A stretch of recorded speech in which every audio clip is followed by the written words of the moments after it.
Hello, my name is Kindach, also known as Kin, and tonight I am going to be doing, as per usual, another new game. Well, obviously the game itself isn't new, but I'm going to be playing some MTG Arena tonight. And probably primarily going to be doing some drafts as well as some Brawl. I don't really play standard or anything.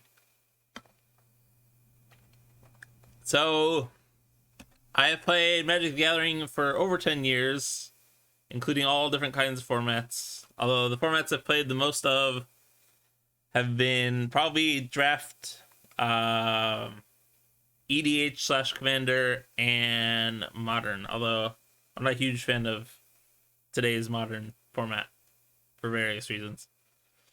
I still enjoy EDH quite a bit, but that is not in MTG Arena. And Magic the Gathering Online is just pretty expensive in comparison to play than this. So yeah, all right. So I'm gonna jump into it with this Phantom Bot Draft like limited time event that's going on. I mean, I don't get to keep the cards, but also I don't really need any cards right now. So I'm mostly just playing Draft for the sake of playing Draft because Draft is a fun format. Although I will be honest, I don't know how Baldur's Gate is going to draft. I don't think it's going to draft very well. So we'll see how that goes. It's a commander design format, even though not really, which means that some of the cards just don't work in one-on-one. Kind of, wow. Okay, that's an interesting one. I actually haven't seen that card.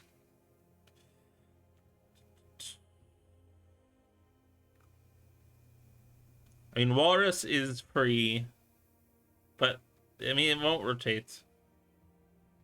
So like I'll probably use terms that are unclear what they mean while playing this, and I'll try to explain them as best as I can. So by rotate, I mean basically the way draft works is there are 8 people at the table. Generally, you can do it with less or more, but it's designed around 8-person. And by rotate, it basically means that the card comes back to you. So generally it's hard to rotate anything in the first few packs, especially if there's no multicolored cards. Multicolored cards are possible to rotate. But yeah. What rotation is trying to predict rotation of other cards in the pack.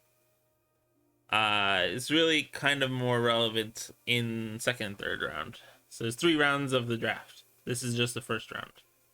And I'll see 8 different packs this round, and some of those will be, or actually, I'll also see some of those more than once. So, I mean, the commons are not very good for the most part, which is unsurprising. Double team. What is double team? Creature double team attacks with not token conjure, duplicate into your hand, and both of them perpetually use double team. Interesting. So 4 mana, well, I mean, 4 mana, 2/4 that draws you a 4 mana 2/4. And scries 2 both times. It's pretty actually decent for a common. I can probably rotate one of these blue cards, actually, funny enough, despite the fact that I said don't worry about it in the first round. What is this, though? It's on target creature. Okay, so it's removal on a creature.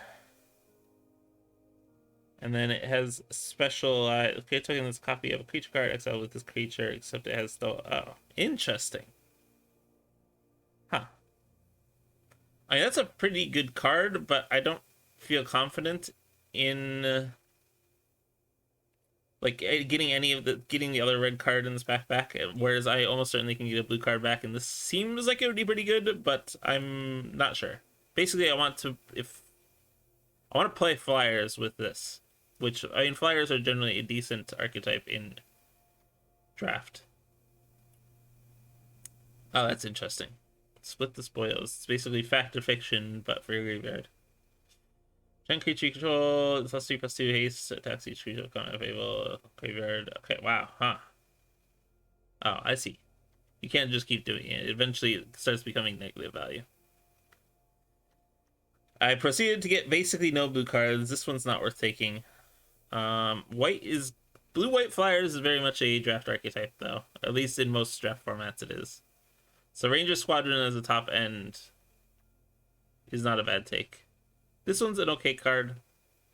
I don't think blue and green is going to be a good archetype in this, though. So, for now, I'll just go with the boring blue-white flyers take. Menace Containment's not bad. It's actually pretty good in draft, probably. It's removal for basically any threat they can play. Black Dragon is pretty good, but it is 7 mana, and I have not taken... I don't need to worry about not having taken black yet. I'm not committed. None of the uncommons are worth taking, I don't think. Menace Containment is functionally unconditional removal for 3 mana, which is pretty good. Whoa, Pegasus Guardian. So Flicker as an adventure, and then a token maker. Okay, token this copy. Okay. Huh. Both of those are decent. He specialize. Okay. No thanks. This is pretty decent. I think that the Pegasus is probably a take. The other one would be this one. I think I'll take the Pegasus. Celestial Unicorn, Steadfast Unicorn. Ooh, this is removal or creature buffing. Take is one of these two.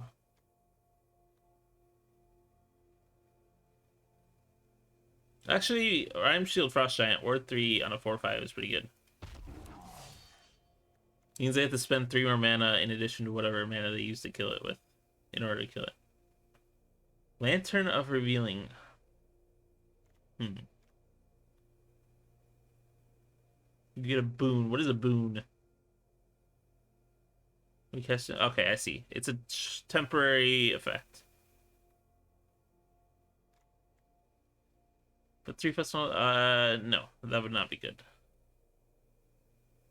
Creature. Honestly, this is the incorrect take probably, but I want to take Lantern. Draw a card, discard a card, looter.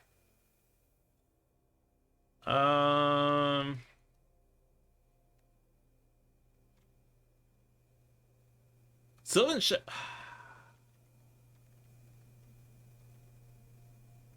Shepherd is surprisingly good in my experience. However, I feel committed to blue-white, even though I'm really not. Another top-end creature. I don't think I can support more top-end creatures quite right now. It's funny, because this is actually... this is decent.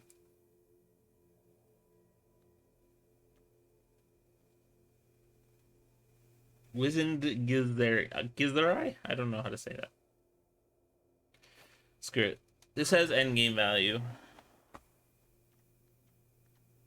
Dream Fracture. I mean, it's a blue-white flyer. You get boon next creature. Okay, +1/+0. Screw it. It's a tempo play and a blue-white flyer. Also, it's top end. I'm getting concerned I'm getting too much top end. Wow, is this my original pack? I don't remember. I'll take this, even though I'm not going to run it almost certainly. Ramps me. Sure, I'm probably not going to run that card, so I'll sit it on my sideboard for now. More sideboard fodder. Gale's Redirection. Exile target spell and roll a d20 and add this in value. Card for as long as it remains exiled. Okay. Huh. Lulu Forgetful Hollyphant. Flying specialist into the battlefield. Wow. I mean, this is just the blue-white flyer thing. I feel like I have to take this. Even though this might be the correct take. I'm taking this.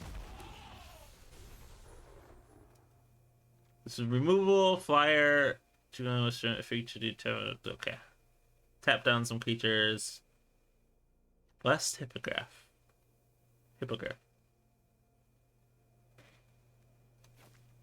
That seems pretty good. +2/+0 first strike, +0/+2 lifelink. This is some good stats. However, I really like this Hippogriff, so I'm gonna take another one.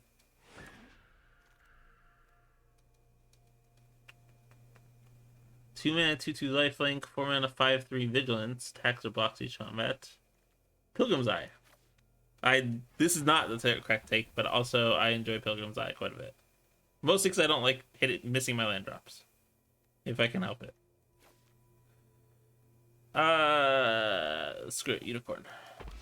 Actually, the correct take was probably the instant, but it's fine. Creature spell perpetually gets messed. Interesting.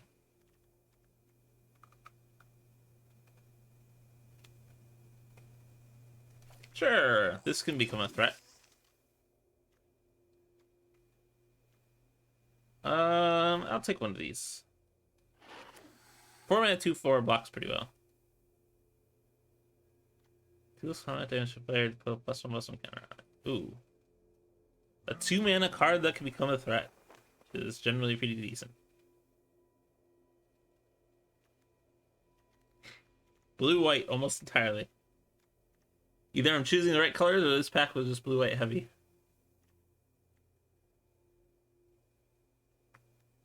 None of these are spectacular. I'm gonna take another Unicorn. It's pretty decent for a 1-drop.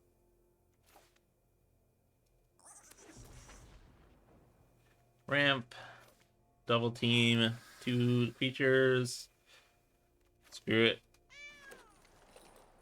I mean, these are functionally 6 mana 3/4 flyer. Draw a 6 mana 3/4 flyer, which isn't terrible in draft. Okay, another Valiant Farewell. AI really does not like that card, and neither do I. Ooh. Seek a non-land card. Activate only once. Portable Hole is decent. Creature and lands. Permanence is about 50. It's not very good. Although, I mean, it is a tempo, I guess. There's a lot of good cards in here that will wheel. I would be okay with this wheeling, even this wheeling, this wheeling. I'd take it if it was there, but I think that the gate to Citadel is probably correct. Oh, another gate. Do I take it, though? And the only other good, decent option is removal, so yes, let's take it. Oh, another Guild Thief. That's almost right. Certainly the right take. Let's see. Yeah, it is. Prophetic Prism, Spike Pit Trap. Soldiers of the Watch to get more creatures on board earlier, or Spiked Pit Trap for later game removal. I don't have that much removal, and I do have a decent amount of early game, at least for white-blue. I could take another Unicorn. I don't. It's the only relevant take, really. So yeah, sure, I'll take it. Scouting Hawk. Oh. So if one trigger one of your control. Okay, flicker one of your creatures. Ah, these aren't ETB effects or on cast. They're on attack. Interesting.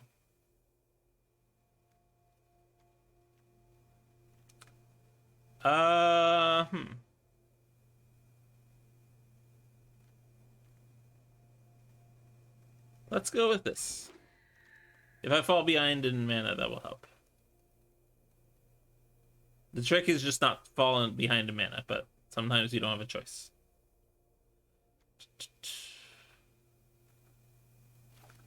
Let's take another late game threat. I'm not a huge fan of white blue, so I don't know why I locked myself into it, but here we are. Portable Hole wield. Interesting. And Rhyme Shield Frost Giant wields. I'll take Portable Hole, though. More ramp. Sure. Why not? I mean, I'm probably not going to run it, but I'll take it. Mind Spike. This. This point, I'm just taking for potential, like, other decks that I ever might make. Okay. Now, time to build the deck.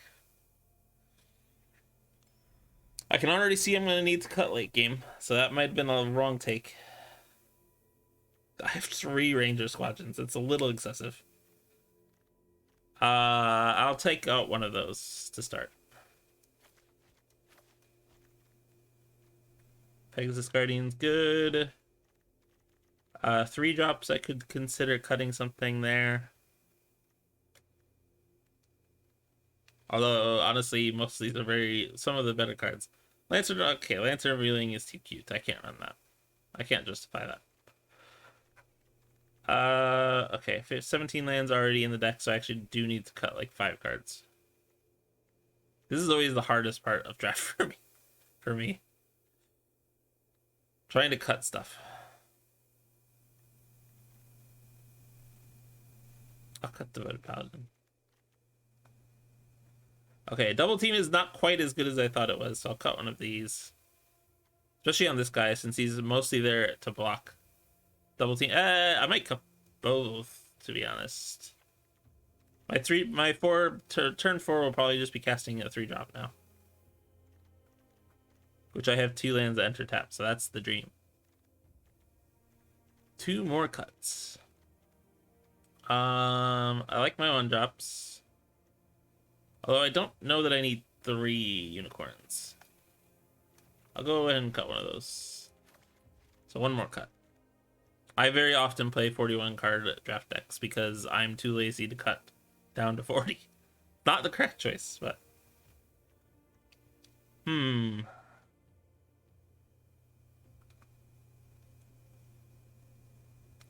Cut a Clever Conjurer. Sure, I'll do that. There we go. That's a deck. Is it a good deck? I don't know. But it is 100% a deck.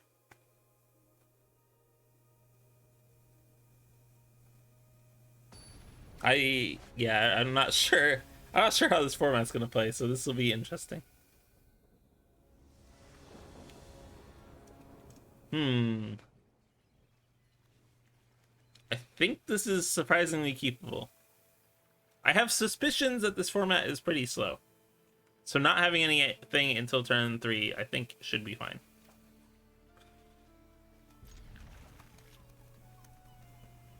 I don't know if I want to cast Lulu as my first one, though. Attack with one or more other creatures is fine. Well, okay, alright, hold on. Okay, I'm clearly misunderstanding something about how... Okay, how does Specialize work? Discard a land of that color. Okay. Interesting. I'm gonna need to read through this. So the options are basically this, which gains me life, or this, which draws and then discards. So I'm gonna want to specialize into white-blue. So I want to keep a blue land in my hand. For sure. Looter. Is this a dragon? It is a dragon. I don't know why I needed to ask since this is Dragonborn in the name, but... Sometimes Magic the Gathering does its creature types strange, so I think it was worth checking. I don't know if there's any dedicated dragon removal in this format. There's a lot of dragons, so I wouldn't be too surprised.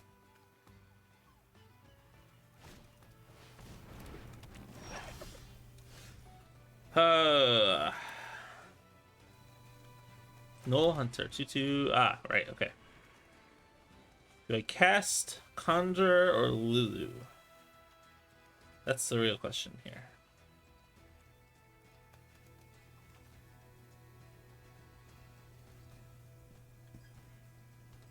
I'm gonna cast Lulu in the hopes that it survives the turn and I can cast Conjure and keep up Tear's Blessing.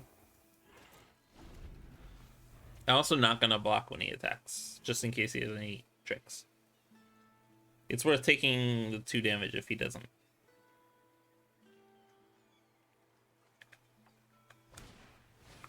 Kenku, oh, that was value there. Wait, it gets flying too? Oh, I missed that. That's better than I expected.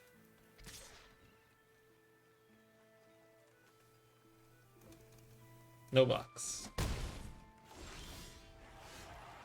Double steadfast unicorn and no no extra white mana is a little rough. Let's go ahead and just pass. I should have attacked with Lulu. It's fine. This way I can threaten double blocking a Prophetic Prism. I don't think he'll care. Losing a Prophetic Prism for a Lulu is pretty good.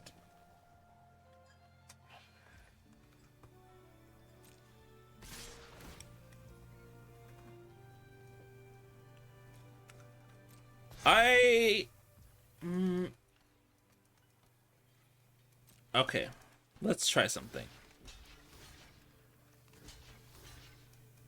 This is me being greedy, but I'm going to assume he's going to assign the damage to Lulu, and then I'm going to give Lulu Indestructible.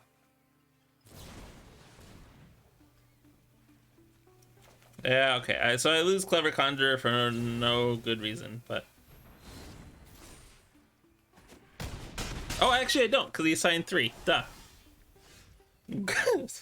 I saved myself 5 damage. We're good. Okay. So I can cast a Ranger Squadron this turn.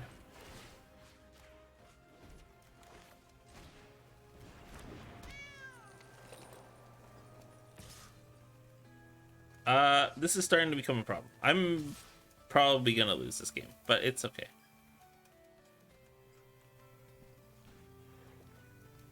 I'm dumb.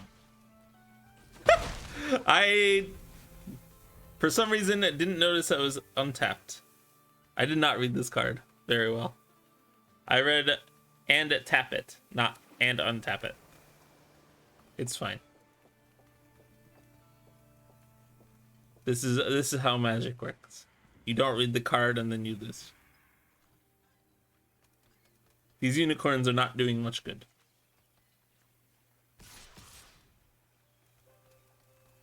I have to double block the null, which he probably has a trick of some sort, which means he blows me out. Okay. It's still not good, but...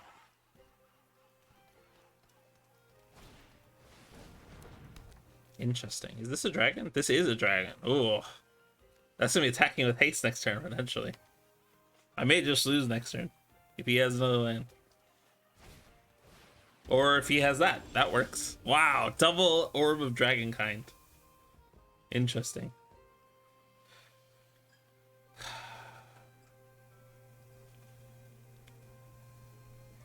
I mean...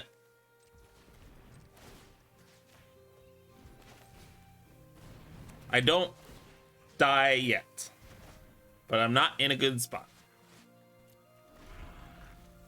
Bouncing a Prophetic Prism also kind of feels bad, but I mean, it was a 5/5 creature, so it had a couple spells invested into it. Yep, 7/6 haste and scry 2. And this can't block it, I don't think, so I'm pretty sure I have to take it.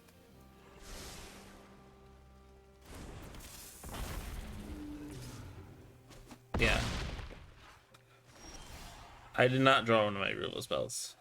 And I do not have enough mana to use any of the removal spells that would kill it with Gate to Sea Tower, so I have to use Dragonborn Looter.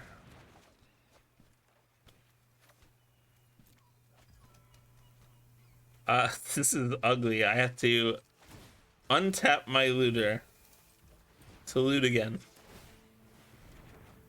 Yep, that's alright. That'll do it. That is GG right there. That was sort of some good orbs of Dragonkind there.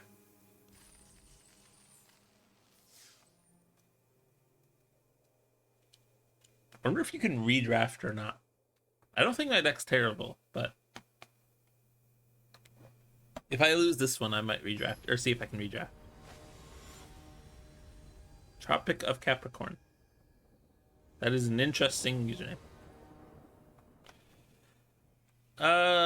Not. This is very reminiscent of the last hand, which may mean that it's wrong to keep, but I'm gonna keep it. Double Blessed Hippogriff.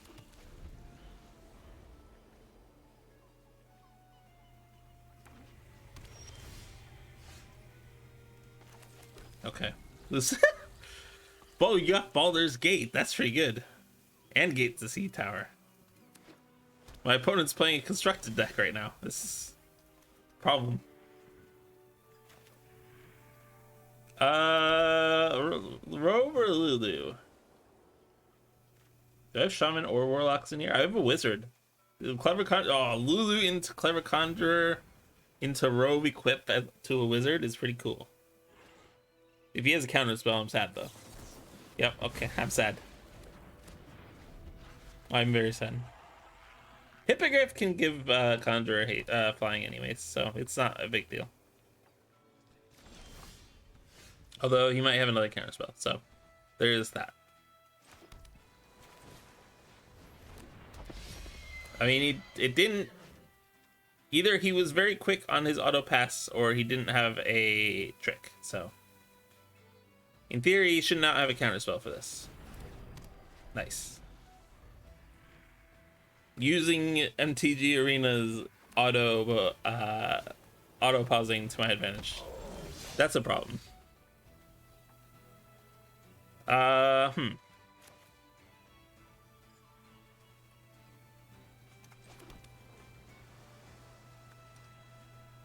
mean, it's interesting because it's not as much of a problem as it could be. I'm going to take advantage of my multiple blessed hippogriffs, and like I can chump it for 3 turns functionally with this hand.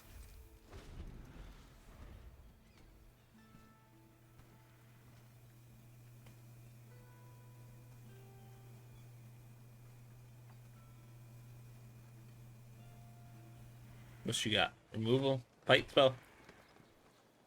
Okay, he only had 2 gates, so actually Baldur's Gate is still not great for him. 3 gates, it becomes decent. 4 gates, it becomes net positive. Lulu into Rhyme Shield is a interesting combination if you got it in that order.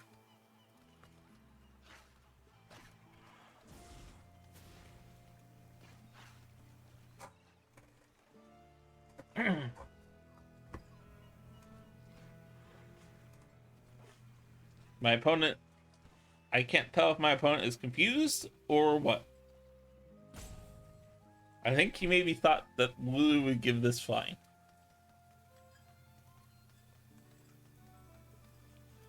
Or maybe they're just thinking on a second spell.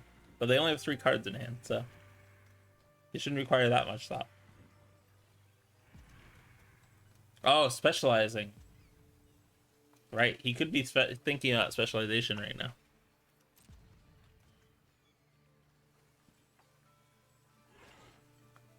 Is specializing instant speed? Sorcery, okay. Chose not to attack is an interesting decision.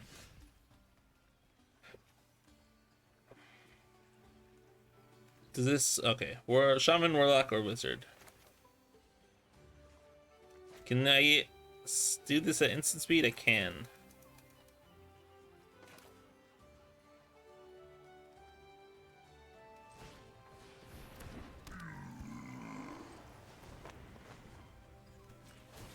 Might as well equip this while I have the mana available, so.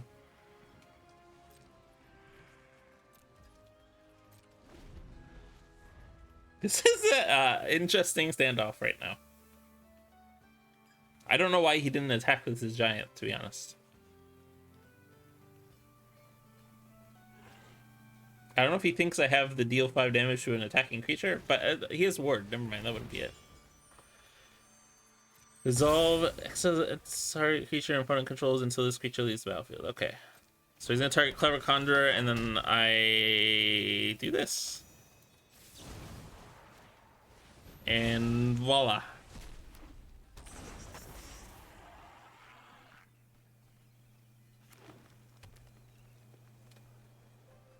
So this was a 3-mana 2/2. Yeah. What does it specialize? This is all target creature card. Oh, interesting.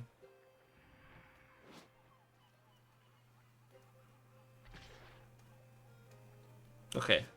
A bunch of token makers or a net neutral or like a functionally turning it into a permanent removal instead of a temporary.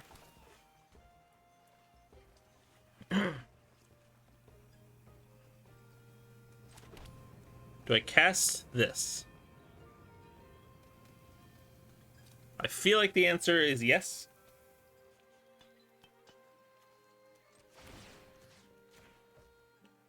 He has instance. Does he have another counterspell though? If he does, then I'm sad. Sweet. I am not sad. He does have tricks though, which means that if he attacks into this Pegasus Guardian, I probably don't block. Because my Pegasus Guardian is significantly more valuable than either of those creatures, I think. I mean, Lulu's specializations are pretty good.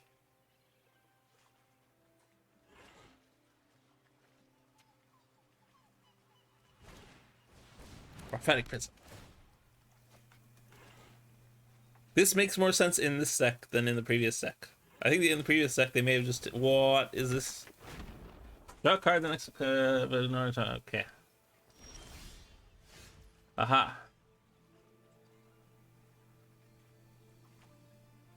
Wow, that's interesting. Another attack equal to its mana value. Interesting.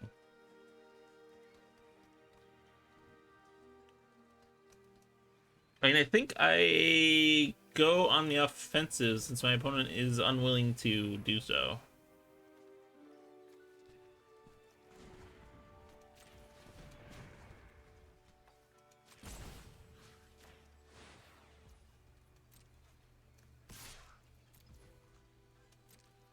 My opponent's gonna double block.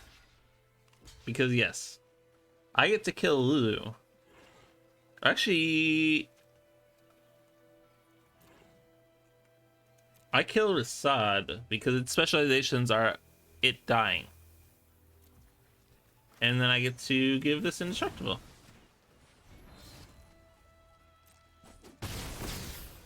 Value. Do I do anything with Clever Con? Nah, I don't. I'll just pass turn. This Seer will become an issue. But I can't do anything about it right now.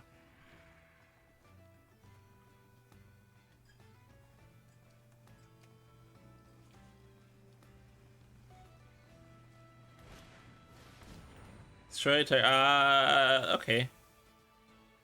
Just gaining 2 life, I guess. That doesn't seem like the choice. I don't have any way of getting it back really in white blue. White has a little bit of reanimation, I think, but it's not like I wouldn't use that on Lulu. I question that choice. Not attacking with Lulu is interesting.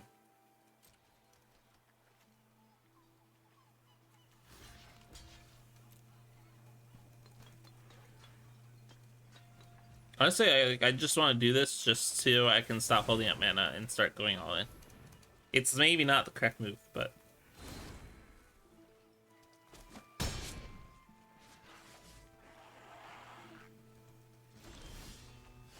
Minimus Containment. I mean, alright, let's attack. See what happens as a result of this attack. Then I can make the rest of my turn's decision based off of that. Ah, there it is. Okay. I figured there was something. I got greedy. It's fine. Let's go ahead and Minimus Containment the Seer.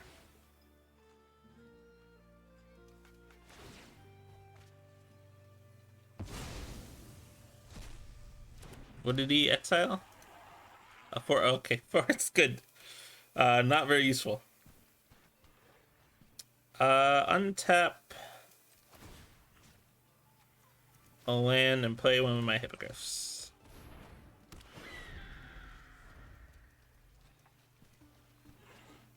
This is 5 mana? 4 mana, okay. I'm gonna attach the robe to the Clever Conjurer and then attack. What is this? What does this specialize into? Creature specialize study counters.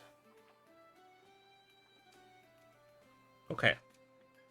So it needs time to build up in order to do anything with specialization. Do they have different stats? I mean, they turn into 4/3s, but that's fine.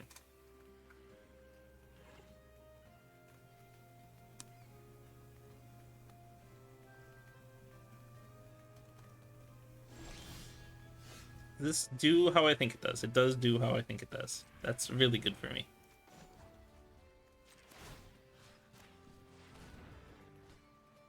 I get to get rid of Lulu, I think. Or draw 2 cards. Either one of those is very good for me.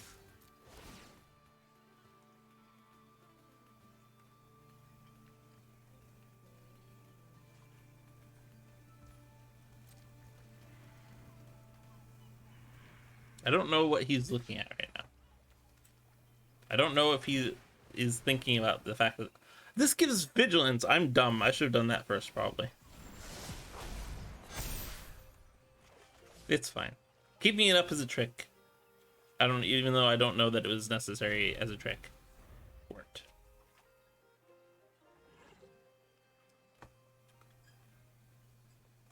And next turn, in theory, I get to draw some cards. Or he plays that, and then I don't get to draw some cards. What does this one do again? Oh my god, it's one of the best ones in Draft.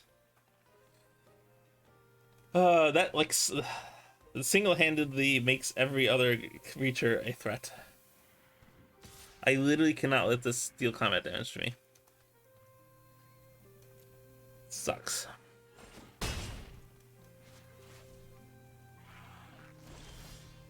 You hear something on watch. Interesting.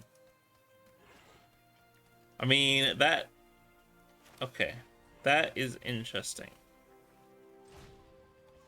It allows me to trade my Hippogriff for the dragon.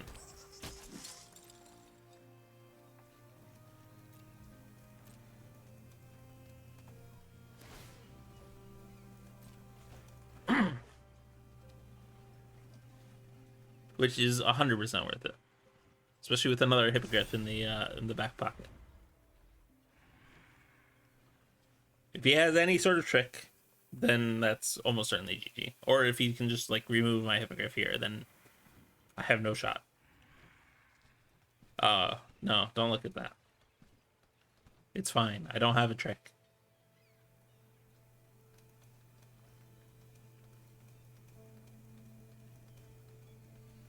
Just punch me.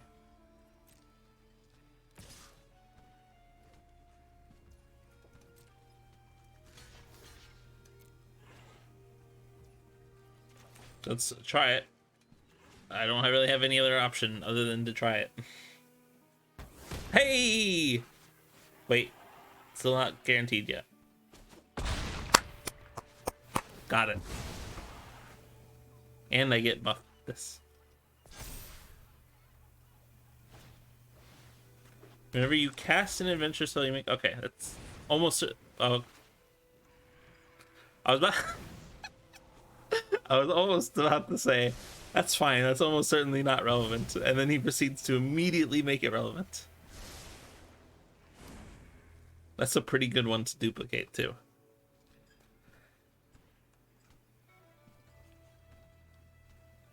I ate my words immediately.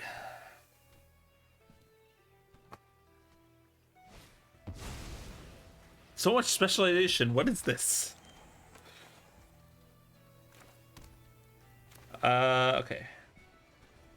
Cast this, and I think just cast this too, and then pass turn. And force him to do math.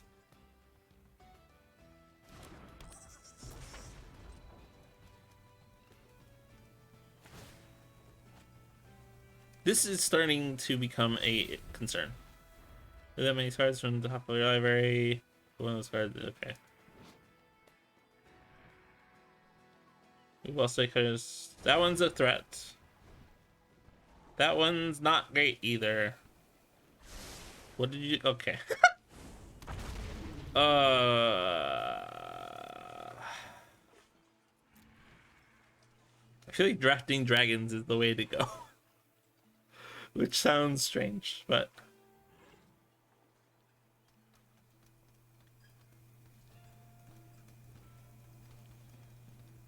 do I have enough to do this twice? I do have enough to do this twice.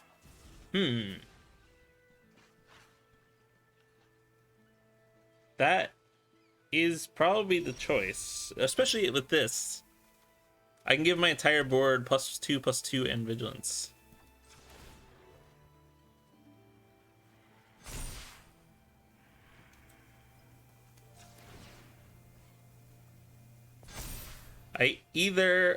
Okay. I have some interesting choices here. I think the easy choice is to attack like that.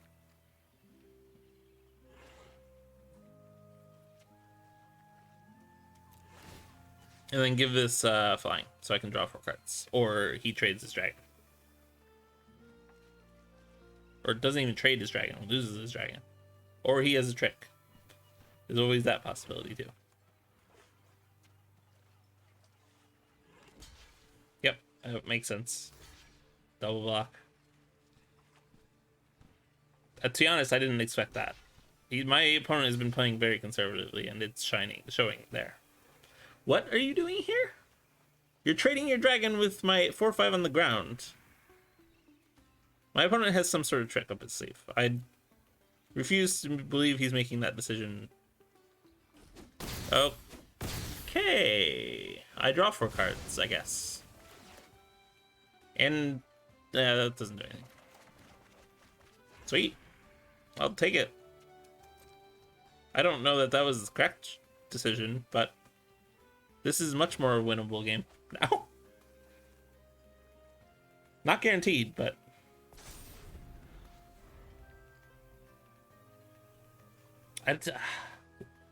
choosing to lose his giant and his dragon, and in exchange for 2 of my creatures that were buffed +2/+2 was a strange decision.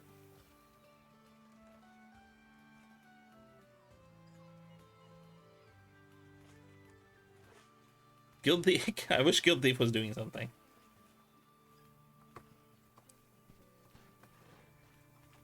I'm probably attacking with Hippogriff and Conjurer now that he has no flyers.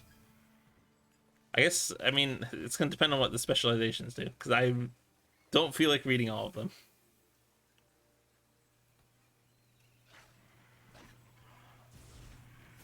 Also, it's funny because he has Gorion and I have... Well, okay. I have a Baldur's Gate character.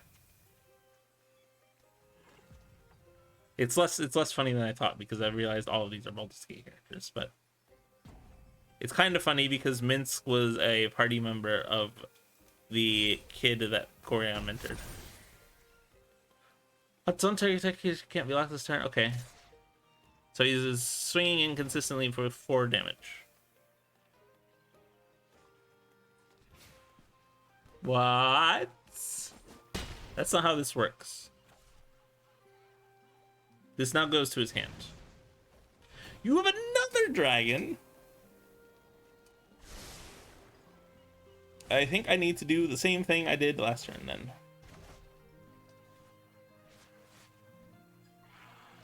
It's also less of a concern this turn.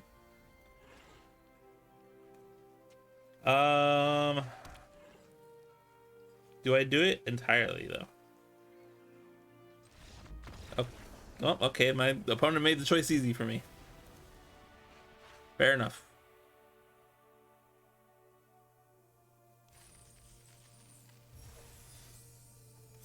Claim prize. Why did I not get a card, huh? Did I miss that card? Oh, okay, I see. Kessig Wolf Rider, that's a fun card. I probably won't ever use that in a deck because I'm not a huge fan of that kind of. I mean, that card basically requires you to be playing aggressive. I'm not a hugely aggressive player. I prefer to do Dirtle.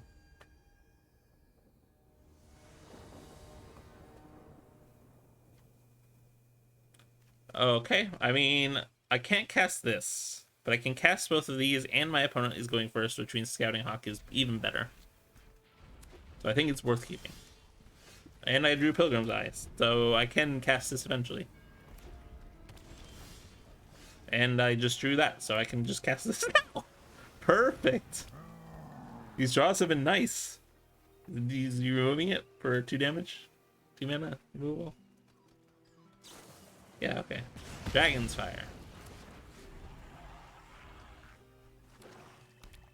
Okay, I see. Bone Caller Cleric. Interesting. Time for Lulu, though. And then next turn I get to play Scouting Hawk and then play land. In order to get a free land drop. If he attacks, he probably has a trick. Again, Lulu is good enough that it's not... Okay. Or he just plays a card pre-combat and makes the decision easy again. Boom. And now I am ahead in lands. Okay. And if I keep this back, I get to scare him off attacking, which is good for me.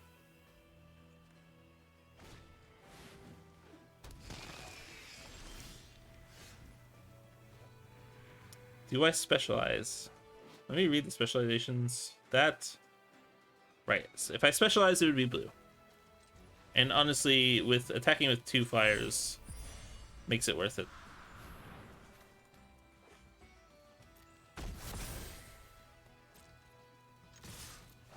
What does this do?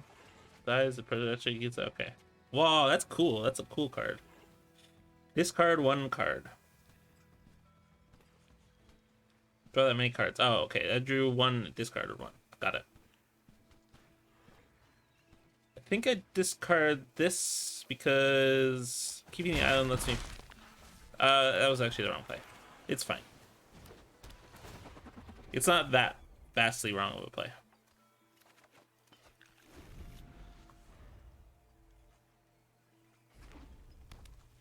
Next turn I get to draw 2 and discard 1.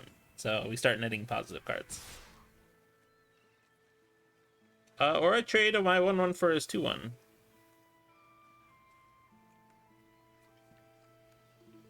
That is worth it. I'm okay with Lulu still being a looter.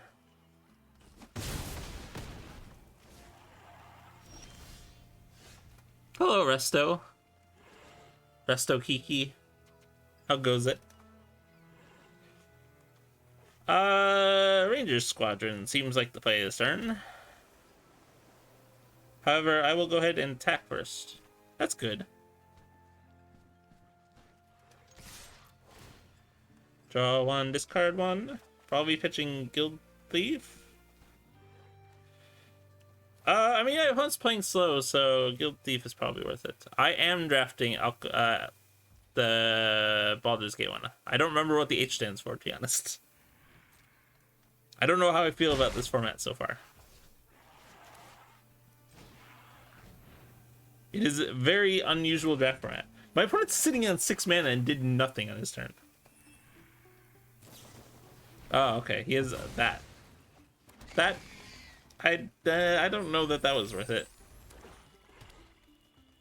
I guess if he's running out of horizons, right. That's it. Okay, I mean, if he has a trick, I'm fine with getting blown out by that trick. Oh, okay. Ah, there it is. Black Dragon. Okay, I'm a little less fine with Black Dragon being the trick. Alchemy Horizons, Baldur's Gate. Yeah, that sounds accurate. Let's go ahead and seek a card. and hope I get Minimus Containment, because that would be great. It is not, but it is a relevant card. So that was the correct choice, for sure. Oh yeah, this gets flying. Whoa, Guild Thief with flying is sick. I didn't consider that. I just passed turn this turn. I'll just sit back. Next turn I get to do some value with my Tears Blessing. Man, okay. Gains first strike and haste until next turn. That's not great. Is he gonna attack with his dragon? That was the real question here.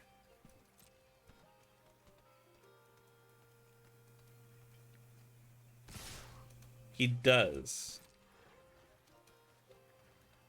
Okay, it's gonna depend on, this is risky, it's gonna depend on how he orders this. If he tries to kill Lulu first, I get to blow him out.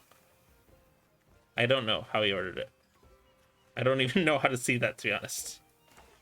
Is this a first strike? This is not a first strike, okay. Yeah, I don't know how he ordered this damage.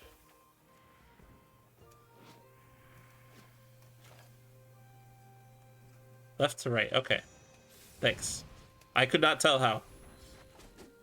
That's what I was hoping for, is that he'd kill Lulu, try to kill Lulu. Because then I just got to 1-for-1 him. Ooh, Steadfast Unicorn is really good right now. It doesn't matter which ones I use. Really? He's white more advantageous. My opponent is getting upset at me taking time to make decisions.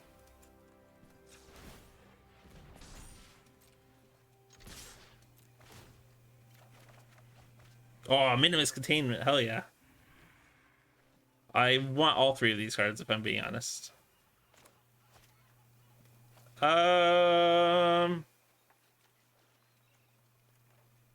Sure, let's go with that.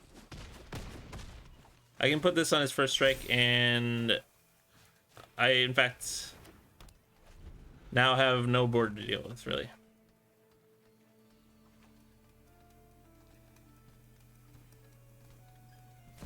My opponent is getting very upset, though. Prosper Tomebound. Being of your instead exile card. Okay.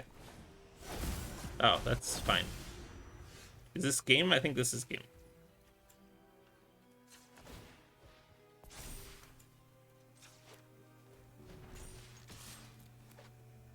I shouldn't have attached with the unicorn, but it's okay. But this is my first MTG stream. I have played MTG for over 10 years, though. Yeah, I don't very consistently stream any certain game, so it's entirely possible I don't ever stream this again. But I mean, there's a chance. I don't know. Yeah, I play a lot of different games.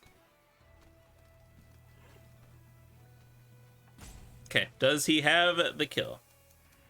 That's the real question here. I mean, even if he doesn't, I still have a chance of winning. Attacking with the unicorn was the incorrect choice, though. Magic since Lorwyn. That's before me. I've played Magic since Scars of Mirrodin. So not that far before me, but...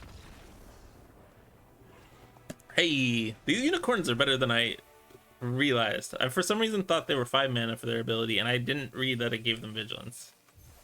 Which is really good. It also kind of the fact that I have another unicorn sitting on the side and this sitting on the side is actually potentially worth it. This is being greedy, but Pilgrim's Eye isn't worth it. Double Guild Thief. Diminishing Returns, yeah. I mean, they have diminishing returns, but they work really well with lizard folk librarians, or a double team in general, to be honest. Honestly, I should probably put Ranger Squadron back in if I'm putting in another unicorn. This just ensures that I can get my unicorn before I get out like one of these cards. The difficult question is what to cut in place. Clever Conjurers, especially now that I have more up top, I think I keep in. Flaming Fist Officer really isn't good in this deck. It's, yeah, this draft format is strange. Looter, I don't really need the early game now that I have 3 unicorns. Digital only stuff? That's fair. I don't feel that strongly about it necessarily because I've played plenty of digitally only CCGs. Like I've played Eternal, I played Hearthstone. I'm trying to think of what other ones I played. I don't know. Should they just put Commander Legends on here? I wish they just put Commander on here, period. They have Brawl, but that's still one-on-one. Guild Thief. Okay, this is a risky keep. If I don't draw planes, I lose. But I am on the draw, so I'm going to be greedy. Also, turn 2 Guild Thief. If he doesn't have a turn 3, is pretty decent. But this is a very greedy keep.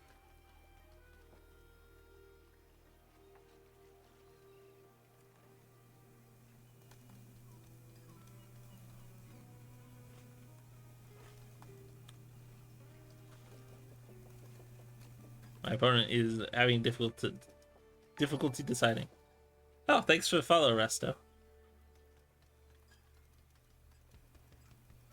I think once I'm done with getting the 3rd reward here, I'll probably switch to playing Brawl. Brawl is the closest we'll get to EDH/Commander, I suspect, ever in MTG Arena. And to be honest, I have a deck that is very fun right now. And nobody, I've literally never played against another person playing the deck, so. Yeah. It feels very much like I'm playing EDH when I'm playing the deck. Pioneer Pauper and Penny Dreadful. I don't remember what Penny Dreadful is. I have not delved into Pioneer yet.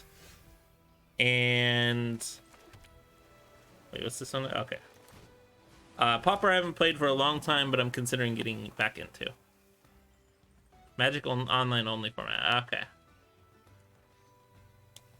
Is that the one? Is that the one where you have like Momir Vig? Like I don't remember what they're called. No. Okay. Yeah, I have no idea what Penny Dreadful is then. I'm sorry. Is my opponent missing their turn 2 land drop? That is really good for me. Although he might have a kill spell for this. Unless he just kept a hand with enough cards that he could play and was hoping for a 3rd land drop. At least mine, I kept a hand with cards that I could play. My opponent clearly has something. But if it's not a kill spell, I don't know what they kept. Only play cards that costed 2. Ah, okay. I remember hearing about that. That's too much work for me. It sounds like a good format, though. Although, I mean, it feels like it kind of defeats itself. Ooh, got the planes. Do I have anything like cast pre-combat? Not really. I think we just attack out. And then go Invoker Unicorn. And then start using Unicorn next turn.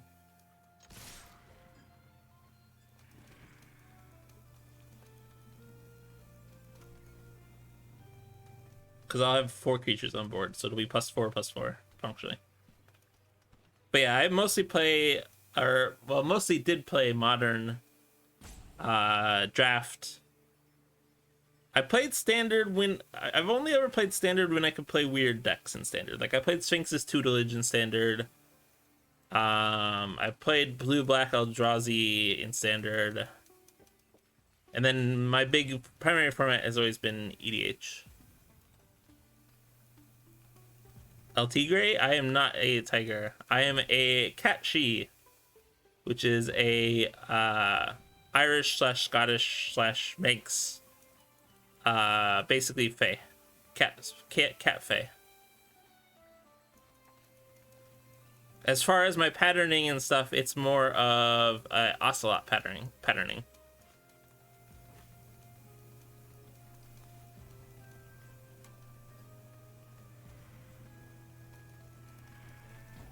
My opponent is, I think, just upset at this game. It is giving up without giving up.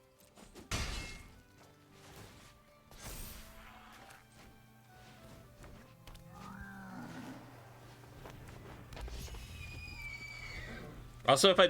Oh, actually, next turn, even if I don't draw a land, I can spike Pit Trap using the Conjurer, if necessary. It's unlikely that he will have anything on for 2 mana or 3 mana that I need to do that with. Yeah, okay. That was just my opponent keeping a not-so-great hand and then getting punished for it.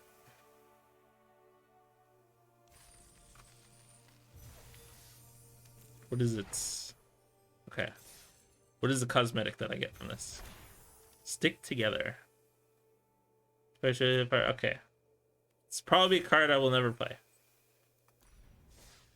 Time to play some Brawl. Okay. Not that deck. This deck. That deck is just a very silly deck, and I'll probably play it a little bit once I've played this deck. This deck is my deck that I actually enjoy quite a bit, though. Tameshi, yeah. Tameshi is fun. My opponent is playing one of the standard go-to commanders, though, so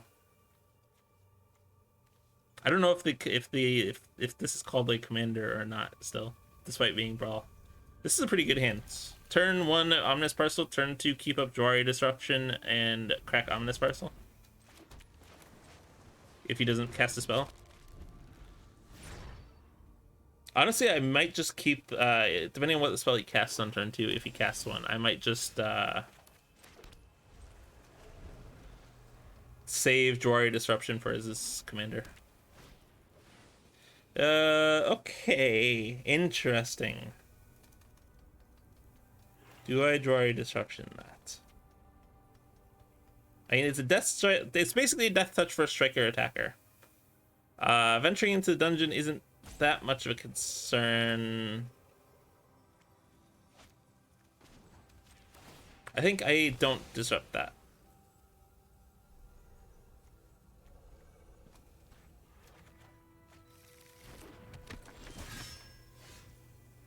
Ooh. I will play that.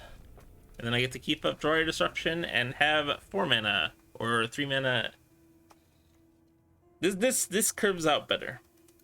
Just in case I don't draw an untapped land. Turn 3 commander?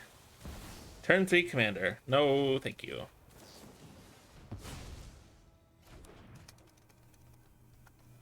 It's just funny how literally no one plays around this card. It's like a free counterspell that any blue deck could run. Interesting. I think Network Terminal into the Modern Age is the play.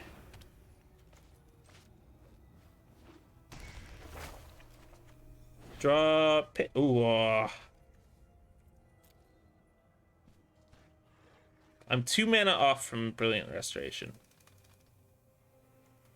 I think I pitch this. Then I activate Tezzeret next turn and start just pitching every artifact and enchantment into my graveyard for a like turn 8 or turn 9 Brilliant Restoration. What is this one? Angel Cleric. Okay, I see. Which one are we in?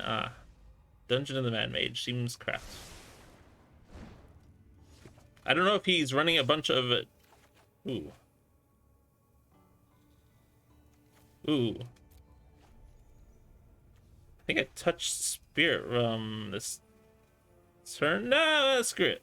Let's go deep on Brilliant Restoration. I like Brilliant Restoration way too much.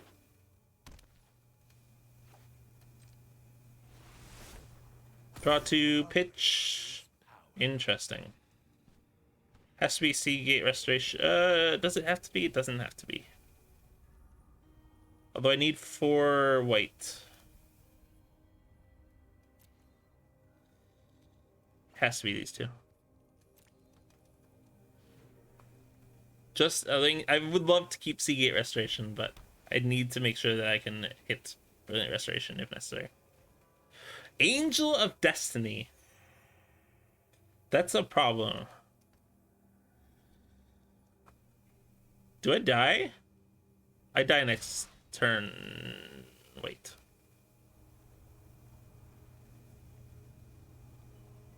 Okay. No, because of how he attacked. Although there's a risk of it, for sure. I have to Restoration this turn. I can't risk that. Exile this. Okay.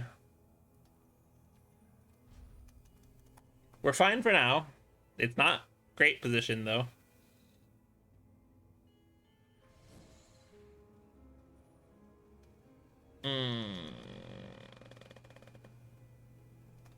Knives 2.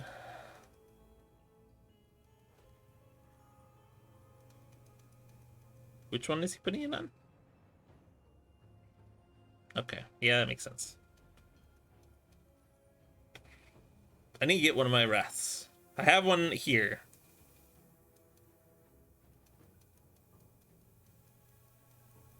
But I actually don't have a target to bounce that to my hand yet. So next turn, next turn I have some options. I'm not a huge fan of casting Undo Inversion after I've already cast my Brilliant Restoration, but I kind of need to. Yeah, I was not concerned. I think I just have to chump.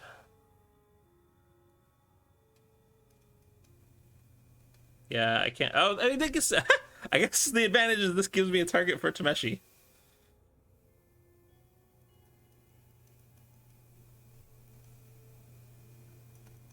Would you discard? Beat your creature.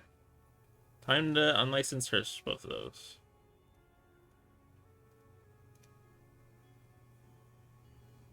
I should put on music. I don't know why I didn't do that earlier. Give me 1 second.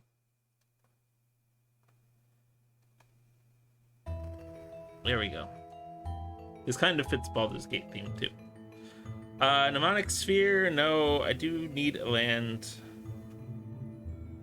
to cast Undo Inversion. Yeah, this was that's great. That's exactly what I want.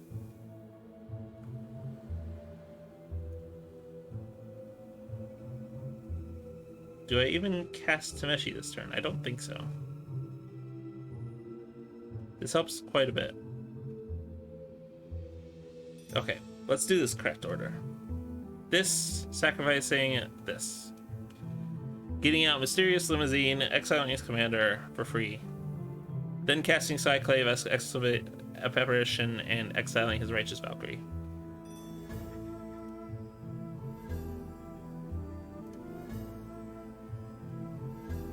Am I Ward 1? Okay, yeah, I have enough.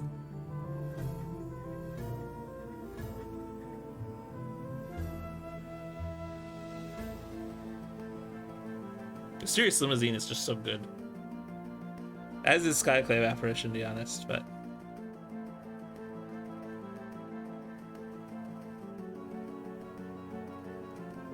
Perfect.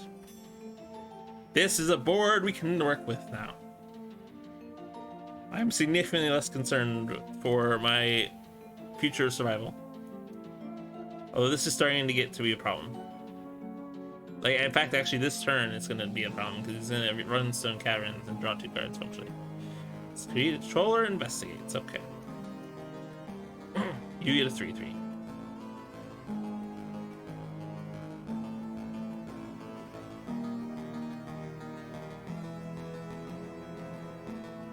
I also might... Okay. I don't know why he decided to do that instant speed, but... Or it's...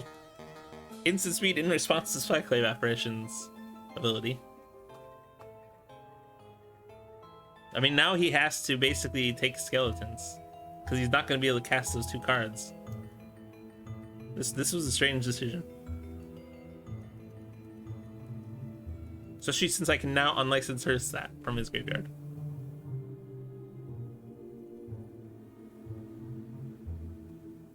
What? Oh, you may play them at any time. Wow, that's so much better than I thought.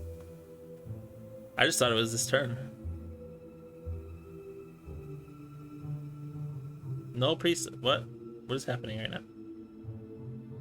Okay, you may play them. Ah, this right now. I see.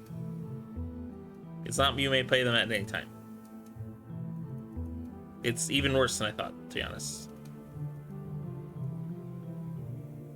You do not get that flashback. No, thank you. And now I get to Mysterious Limousine his token. Because value.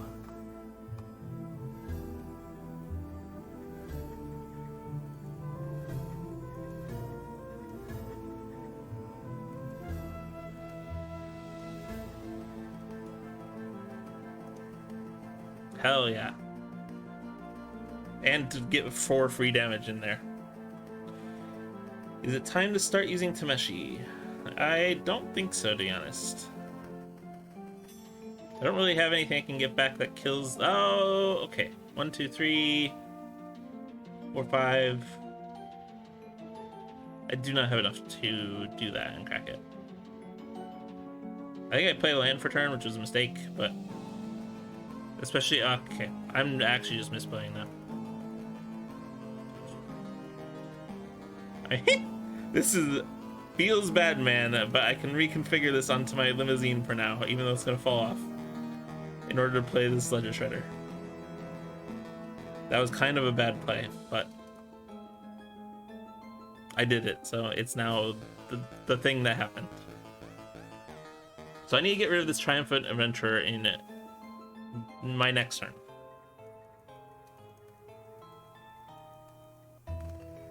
I mean, at worst, I can Mysterious Limousine it.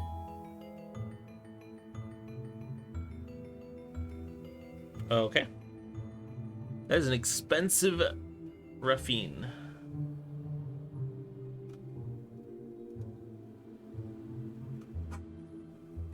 My opponent has shown no other venture into the dungeon cards. I mean, he's gotten a lot of value out of this as it is, but if I let it hit one, or if I let it attack one more time, I'm just dumb.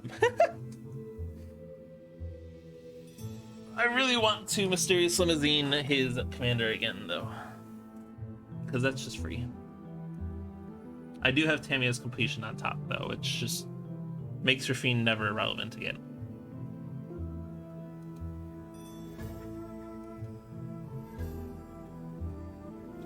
I guess let's activate this. Draw Tamiya's Completion. Treasure Vault. Interesting. Sure, I'll keep you that off. Any graveyard shenanigans.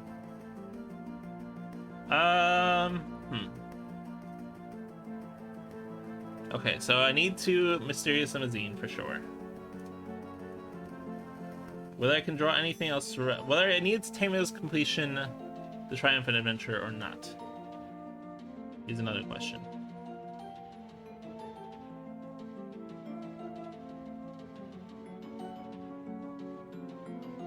I mean, it comes down to what would be safer to Tamiya's Completion versus Mysterious Limousine. I think I completion the this. Discard Mnemonic Sphere, Crew Limousine. Hope my opponent can't get rid of that enchantment next turn. Take the free exile on his commander. Okay, I do have a mana. Thought I almost just played. I have the mana.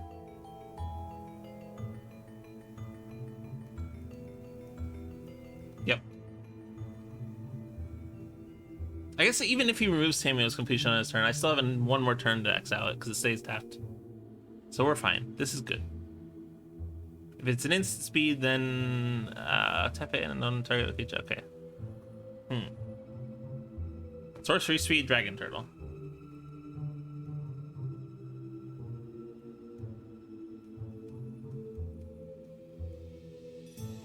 Oh, he played a token spell. Perfect for me. I do not need this land. How many cards are in my deck? 30. We're still good. I mean, I know what Mysterious Limousine is hitting next turn, I guess. He probably should have foretold it and waited, but I guess he was greedy. Oh yeah, I get to cast off the top still.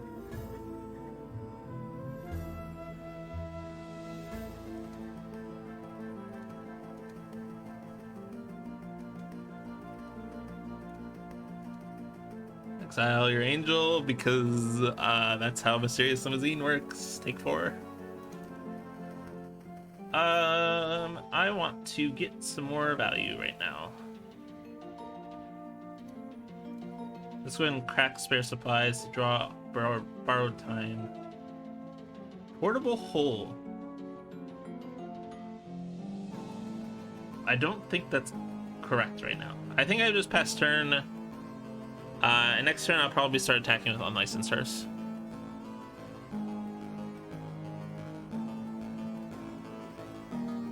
I have Eigenho if he has anything with haste, but I don't think that can even has anything that gives haste, so probably not.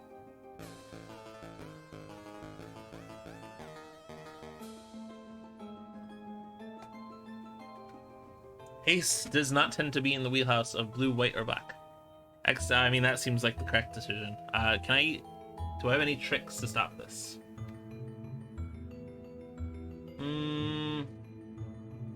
Not really. That was a good decision.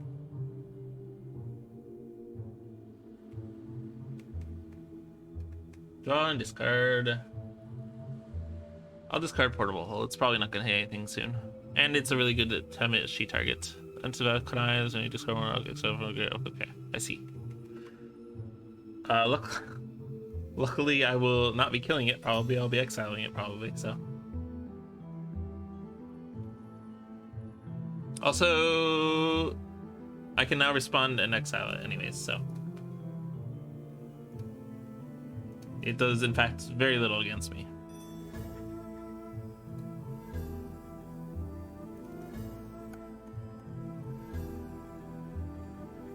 He's starting to cast some threats again.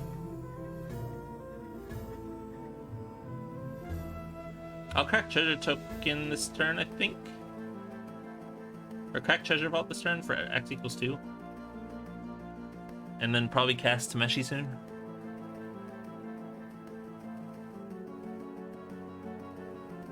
Start by casting some stuff up the top, because it's free. Free land. Don't get that, but I can borrow time his Tolas right now. Okay, I drew into land. Dang it.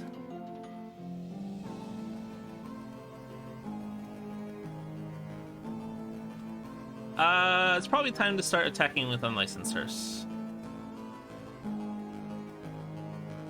So I guess let's go ahead and actually let's cast this pre-combat.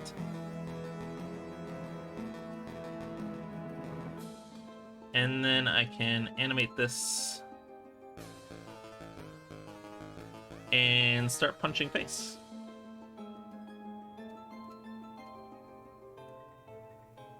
I think I hold. Nah, let's not hold back Circuit Mender. Let's go deep. Especially since I have an Eigenho up.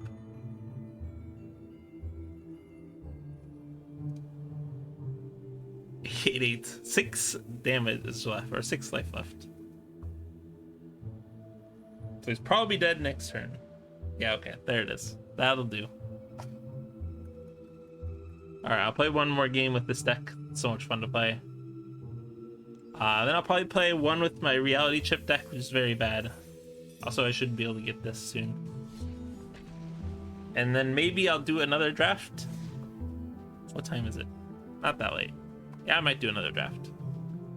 But like actual draft, not the Phantom draft.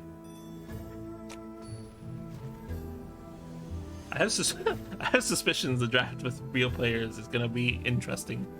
Pylith World Sculptor, is this the one that I think it is? Yeah, it is. Okay. It's again, it's a pretty standard one for people to do. This is an amazing hand. I like this hand quite a bit.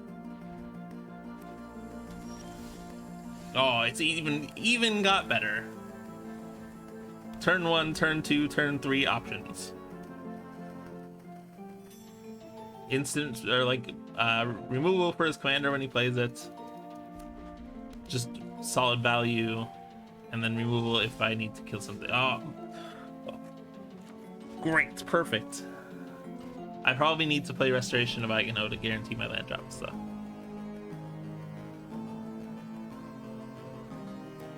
Unless he plays something super scary here. No, okay. He has a turn 5 commanders. I guess what he's going for. Brilliant Restoration, okay.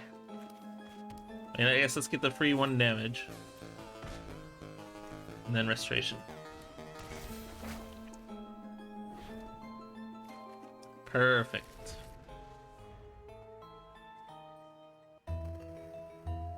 Now he might play something scary this turn. I have the removal for it with Touch the Spirit Realm. And then he plays his commander the following turn. Okay. It attacks as a 5/5 pretty commonly, so that's worth removing it. I mean, I guess I'll discard Spirited Companion for the free draw and a 1/1. I mean, also, okay. He played that into a Silver Bolt, which is interesting. I didn't even think about it, but I just have free removal for it. Attack with my Lion Sash, because why not? And then next turn, if I draw a land, I get to Mysterious Limousine as commander. If I don't draw a land, I get to follow the Lord Kondu. Perfect. You have a bunch of plants now. Good for you. I'll go ahead and eat the elephant out of his graveyard. Ah, perfect. Time to limousine his commander and then start limousining his tokens.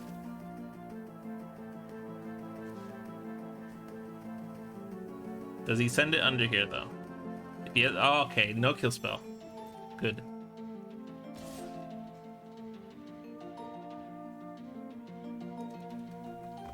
I'm just in such a good spot now. 2 backup removal spells, a Mysterious Limousine in play, Brilliant Restoration a few turns down the line. And okay, yeah, you can gain some life. That's fine.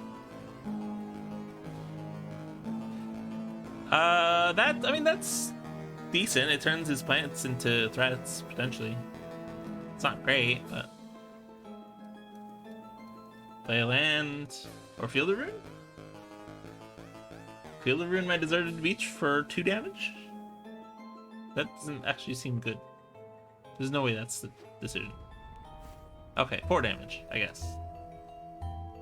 That's slightly more reasonable, but even then, would be a questionable decision. What? Okay. That's not worth it. Field of Ruin is so much better with his commander. I guess he's just saying I can never cast he can never cast his commander here, or he just wants to get 4 damage in. I don't entirely understand. He also gave me more Lion Sash fodder, which is great. What is wrong with you? Okay, alright. I thought he was actually going to attack with 0/1 plants and just give me free creatures. He's not that insane. He did give me free Lion Sash targets though, which is pretty good. Okay.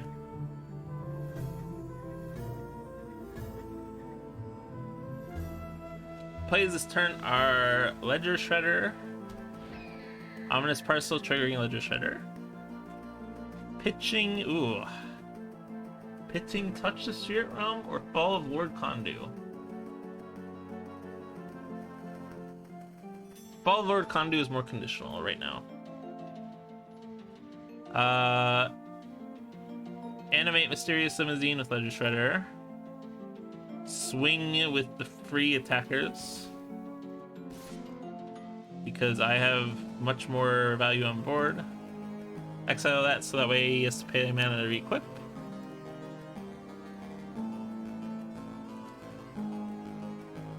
And then... do I do anything else? I tapped wrong. No, I tapped correct. Never mind. I guess just end turn. I missed playing my lands. Because for some reason I didn't play it pre-combat. I like how this triggers even... okay, it's back. Despite the fact that Mysterious Limousine is still in play. Good job, you get more plants. If he has an overrun effect, this could actually start becoming an issue. I will go ahead and use this for a plane, so I get my 4th white source.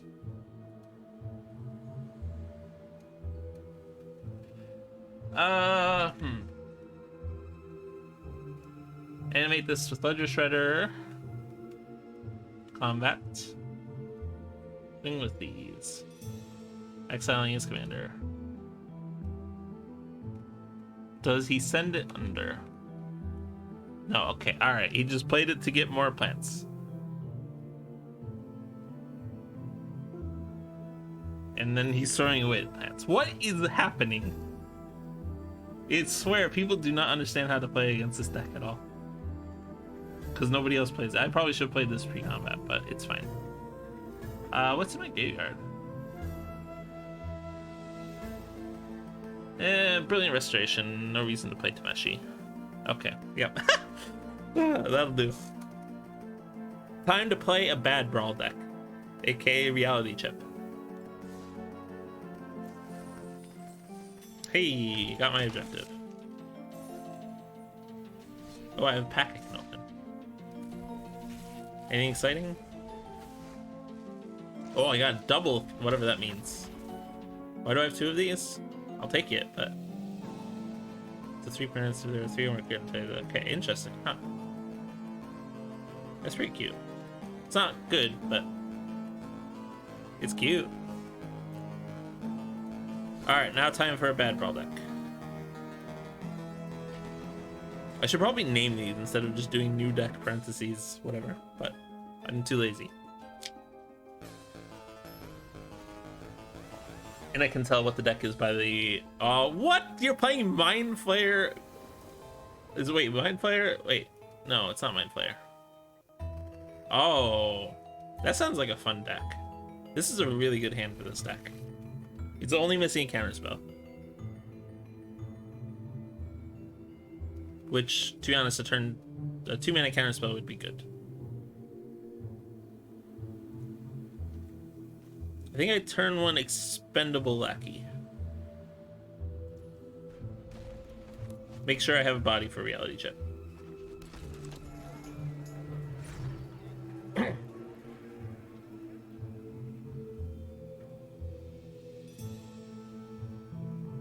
Like the most important thing for this deck is making sure I have a creature out so I can equip Reality Chip to it.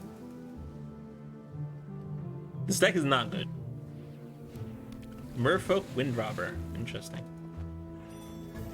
I mean, I assume he will not trade that for my 1/1 that has graveyard shenanigans, so this should just be free damage, yeah. Reckoner, Bankbuster, or Ominous Parcel Network Disruptor. Let's go ahead and prevent him from attacking with his Windrobber and play Ominous Parcel.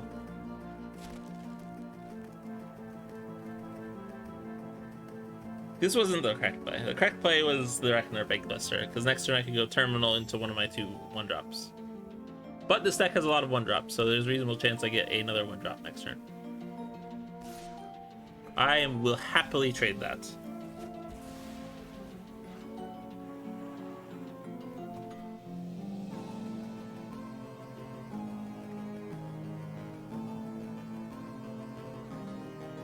I don't know that he was expecting that.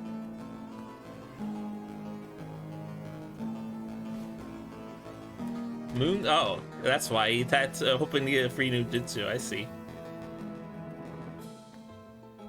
Well, I guess I'm not attacking this turn, so I want to block that. And I'll play the Avalanche Caller in case he has a removal for my 1/1. Also, it's just basically a threat, so.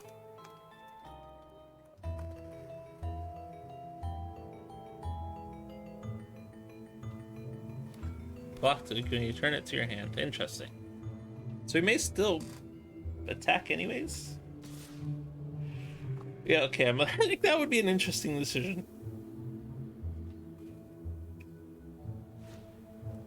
Okay.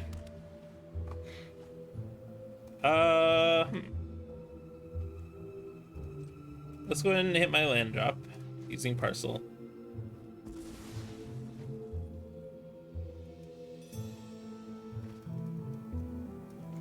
And then I think play... I mean, he's mono blue. It's unlikely he has removal for Reality Chip. So let's play Reality Chip. And then pass. Now I have a blocker for his commander. And the next turn I can reconfigure it and hopefully hit a land drop.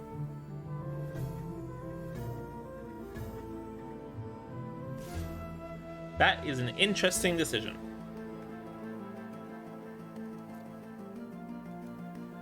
Okay, he did it just to ninjutsu, or just to get back to ninjutsu, I guess. I don't know that that was the correct decision, but this guy's living up to its name. He's an expendable lackey, and he's doing work without dying.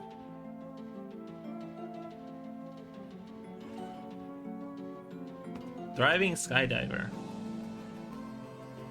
Ah, yeah, that'll do it.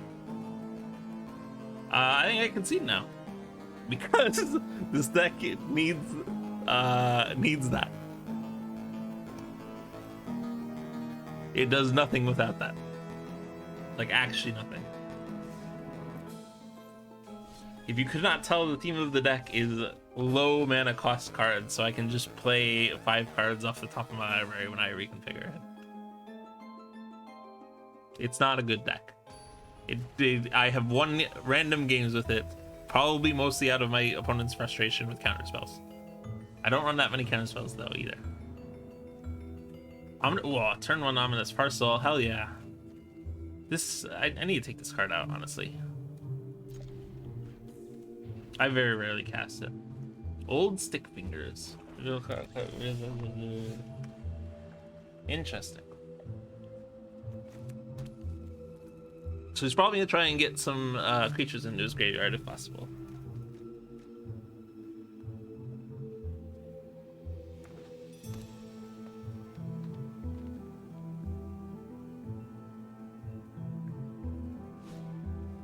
Yep, there it is. Would you mill? No creatures in graveyard still. Drew Graveblighter. Ah, the conditional. Okay. That was a card to draw. Unlicensed Harvest against the graveyard deck. Oh, that's fun. My opponent is upset now. That's funny.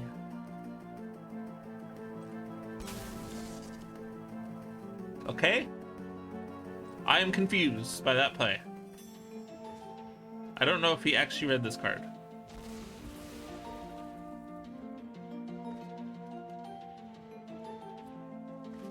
I did not miss my land drop, which is sweet. Let's just play this and pass turn. I don't... my opponent is stun locked, I feel like.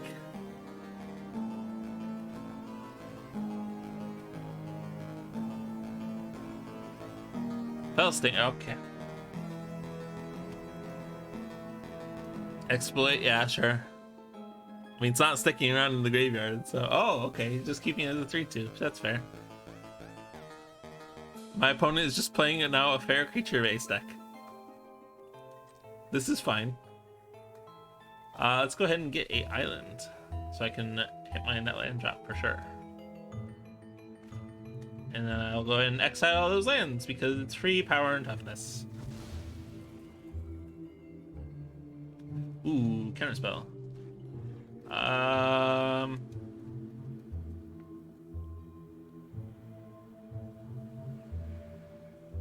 Hmm.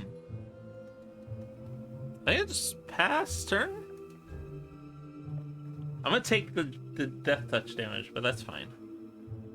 Like having anti-cognition, spike pit trap, and consider all up is pretty cool. Okay. Sure. That's fine.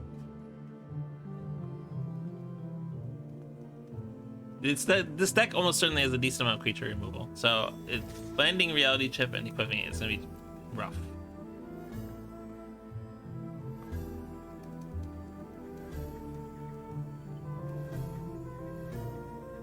Tyrite Sanctum.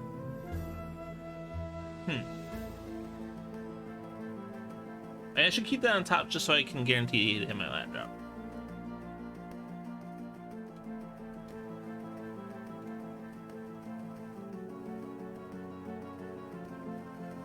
Ooh.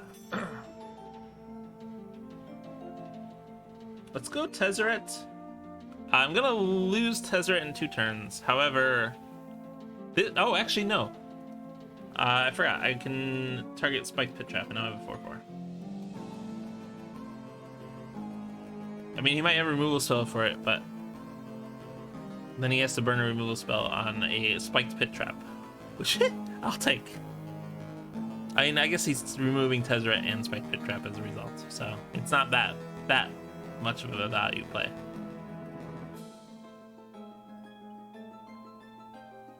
What are you considering? Ah, I see. That's fine. Is he exiling my 4/4 or exiling my Planeswalker? Okay, yeah, that makes sense. Planeswalker dies for free. I wish I could have kept up anti-cognition too, but it wouldn't have helped here. Like, it's funny because anti-cognition will never be the second mode. It'll always be the first mode in this matchup. Someday, Unlicensed Hearst will get to attack, and then I will be happy. Oh, Shigeki. No, thank you. Let's just not do either of those.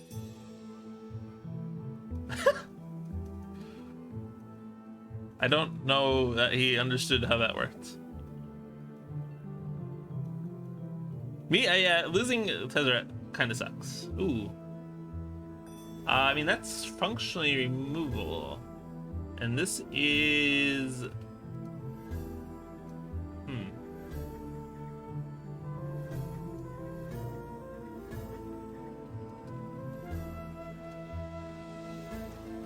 Time to play the long game.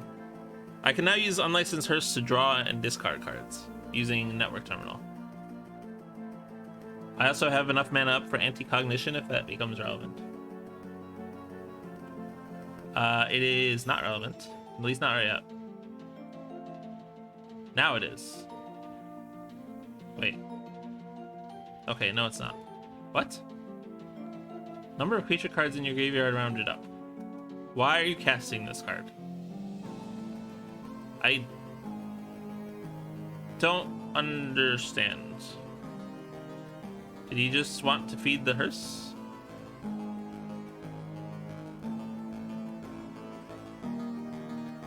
I don't know what that play was, if I'm being honest. Let's just go Avalanche Caller past turn. Okay. Okay. Yeah, I mean this is literally what the only way this deck wins is just annoying my opponent to death.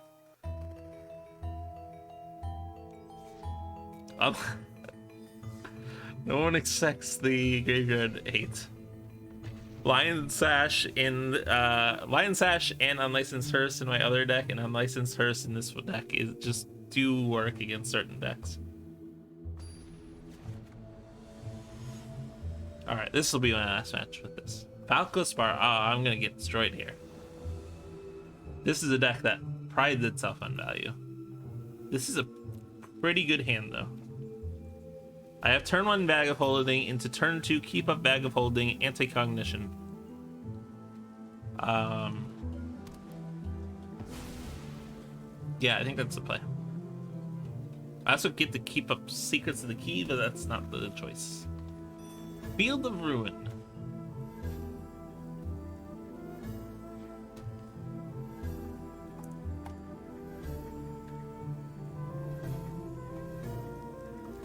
Whoa.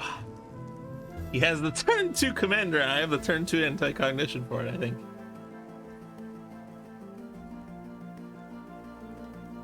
Or reject.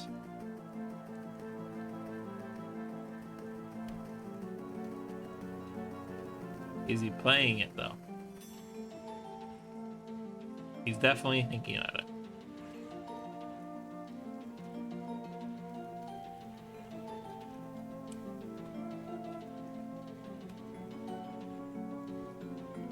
What is that?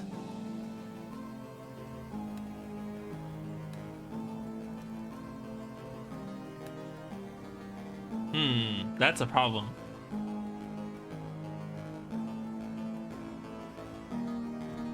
I think that might lose me the game because of the first clause of that, to be honest. Graveyard effect, graveyard effect. Let's go with this one. Actually, let's go with this one. Yes. So opponent chose to do one to what? That's rough for me. And I drew my annul next. Wow, that's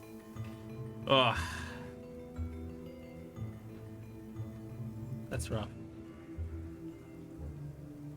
I can still win technically. However, it's not gonna be easy.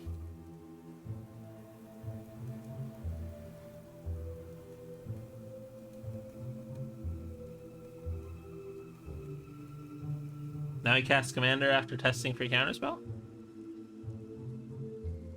Or is he still hesitant to cast his Commander? Quandrix? Okay. Something I can counter.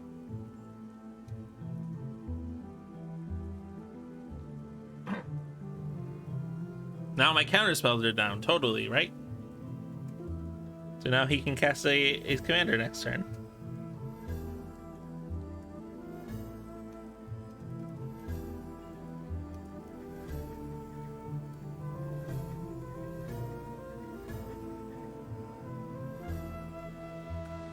Biblioplex is so close to being online too. He has 2 extra mana. So the fact that he casts Anti-Cognition might mean he thinks he's safe with his commander. Or he casts Vorinclex and I counter that instead because that's so much scarier.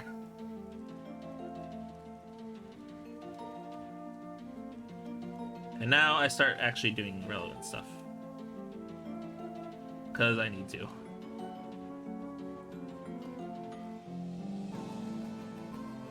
Please, I need something else. I think I pitched that so I have the mana effect next turn. Oh wait, no, it's a bag of holding. I mean this is more likely to hit me to a wait. I could bubble snare his land. I don't think that's worth it. This is the most likely thing to hit me to another land. Oh, I want that. Water, the staff is so good. I could staff my bag of holding. Commander.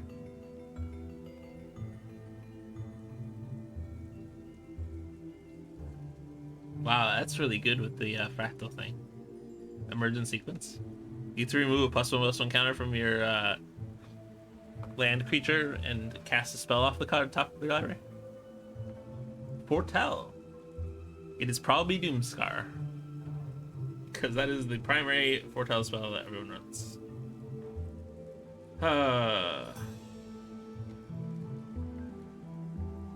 It says shield. Bubble Snare doesn't care about shield. However, I need to develop a board somewhat.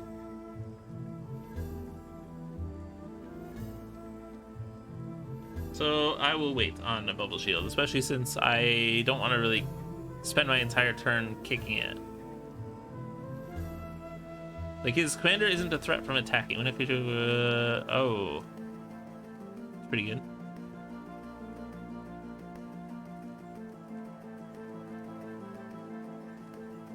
Ah, that's a problem.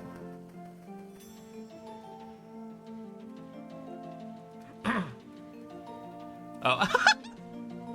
Oh, oops. Sorry. I'm not actually sorry. I'm perfectly okay with that. Also, I have Field of Runes, so I don't know why I even was concerned. In fact, I actually kind of wish he attacked with it.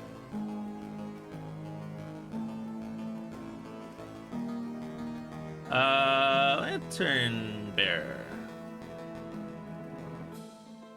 Like, all of these creatures do 0 damage, and this is the problem. I don't know if... I assume because he activated Cave of the Frost Dragon, he is unaware that I have Field of Ruin.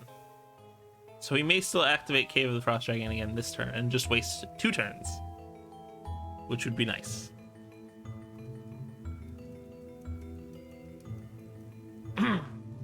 Honestly, Swarm Shambler isn't a terrible bubble snare target. Ugh. This deck looks fun.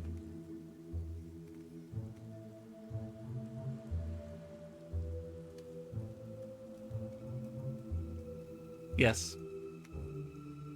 Yeah, I don't know why he didn't attack with his commander last turn. There you go. I think he was slightly too upset by his blunder. What is the play here?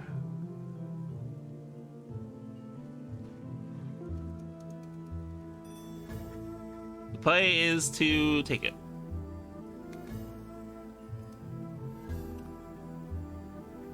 And then I think I Field of Ruin. He's Cave of the Frost Dragon.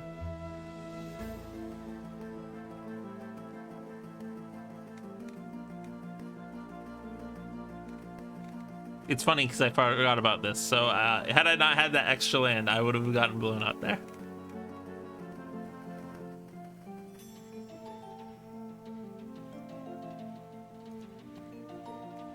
Next turn, I start to get doing reality chip stuff, I think. So let's do that.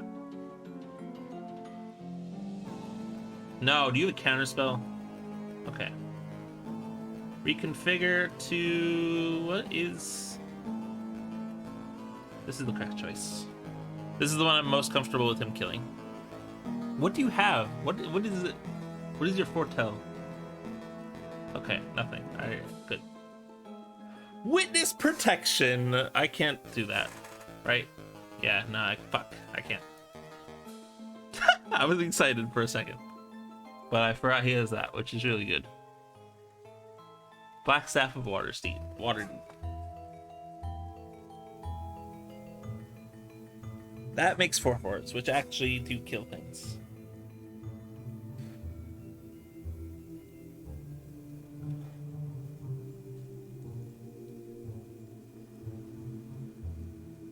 No! That's rude.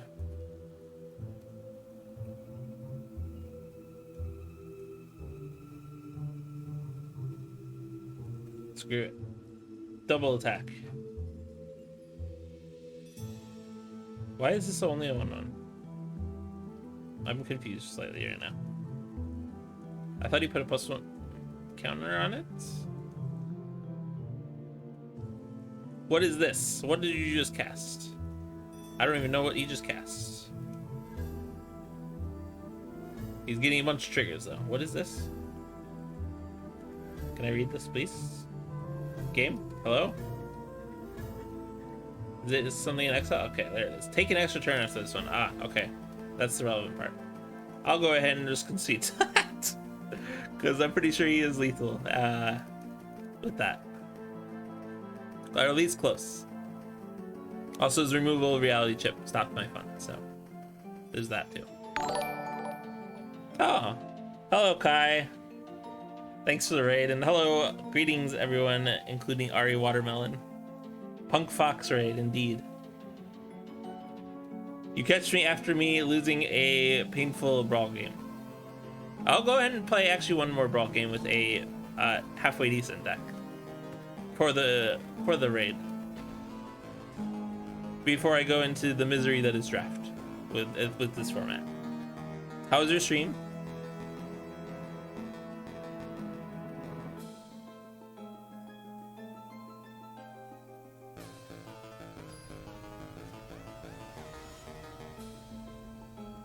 Hopefully good. Jin-Gitaxias. Had to do a lot of thinking. What were you playing? Jin-Gitaxias. That's an annoying one. Puzzle game. Nice. Broken Age? Ah, okay. Yeah, I know that one. Okay, let's go ahead and just plain Silverbolt. Pass. What is this? A 5/5. Okay. Silverbolt does not kill that. I have plenty of other things that remove it, but most of them are things that get countered by it. Modern Age, it's Doomscar. I don't really... Or Foretell Doomscar. If you flip Delver of Secrets...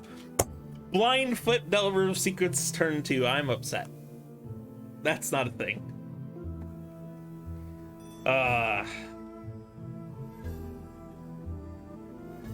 guess let's pay 3 life and Silverbolt his Delver. That's the... I mean, I lost 3 either way, but it got it off the board this turn. First time playing it seemed nostalgic to me. I don't know much about it. No! That hits so much in this deck. Wow! 1, 2, 3, 4, 5, 6, 7, 8, 9, 10, 11, 12, 13, 14, 15. Hit 15 cards. That's insane. I am dispirited by that.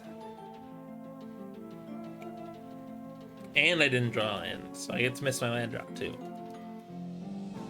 You have a Magic deck? I have played Magic for over 10 years. I mean, if it's collecting dust, it might have something valuable in it. Honestly, I think I'm gonna concede this game and go on to the next one. Oh, I drew a draw land. Never mind. We have a chance, especially with borrowed time as Jace. No concession necessary yet. Do I toss either command? Nah, I don't toss my Planeswalkers. My Planeswalkers are really good against him. I toss Fall. Borrowed time is Jace. It's not great, but... Oh, have a good night. Great seeing you too, and thanks again for the raid. 3, 4, okay. Tasha's Hideous... Oh, you have flashback for Tasha's Hideous Laughter!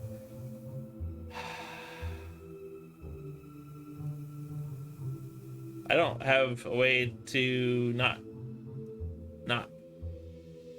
Oh, actually, one way. I play this. I draw into Witness Tampering. I do not. I will go ahead and concede rather than getting Tasha's Hideous Laughter a second time. That was not a spectacular game. Tasha's Hideous Laughter for 15 cards is not a thing that almost happens to any other deck. This deck just has a decent amount of low CMC stuff.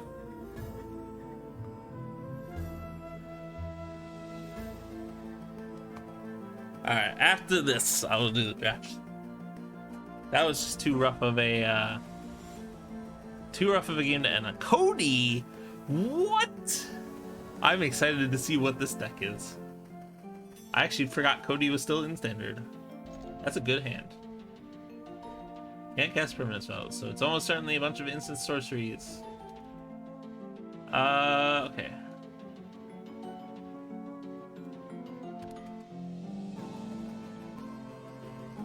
If I cast Lion's Sash with him playing a mountain, it probably dies. So let's go Spirited Companion. Because I'm okay with that dying.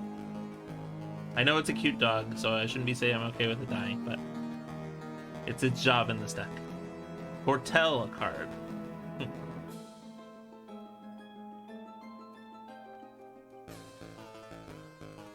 mean, he's a decent amount of mana off Doomscar, so I feel comfortable playing out a bunch of creatures if I wanted to, but I think this develops my board better. Network Terminal into Ominous Parcel. Hey, Cody's in play. Can I turn it off yet? I can. Next turn, he gets Wooburg. Okay. Yeah, I need to turn it off. Letting that sit on the board would be a mistake. Can I kill it with this? I can. Nice. Free. I didn't even consider the fact that he could cast that cast that this turn. I just lucked out into casting it that way correctly. Borrowed time. There's a lot of cards in this deck that are not going to be very relevant against him, I don't think. Undo Inversion's probably going to be bad.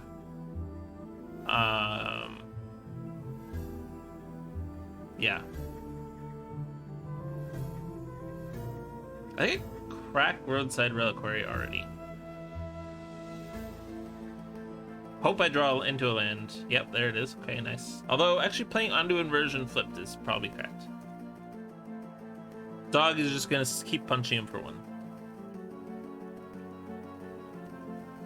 I can crack Treasure Vault for 3.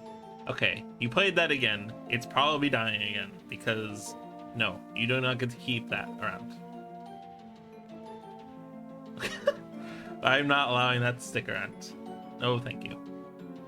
It's funny because my opponent's playing 5-color spells, and that card that he foretold is probably Doomscar, and it requires double white.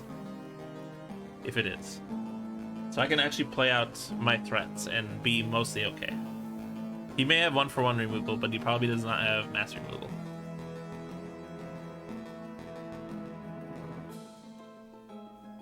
Okay, he has Tempted by the Auric, though.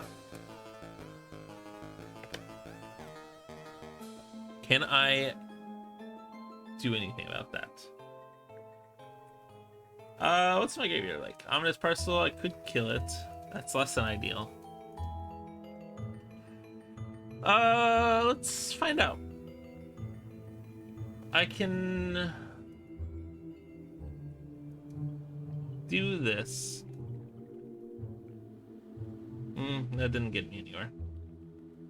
Armguard Familiar doesn't work against it very well. Fall of Lord Kondu is mostly irrelevant against this deck, I think. I want to pitch that. I'm dumb. I forgot how this card works. It's fine. I can do it next turn or something. I'm upset. Let's go ahead and configure this onto the dog.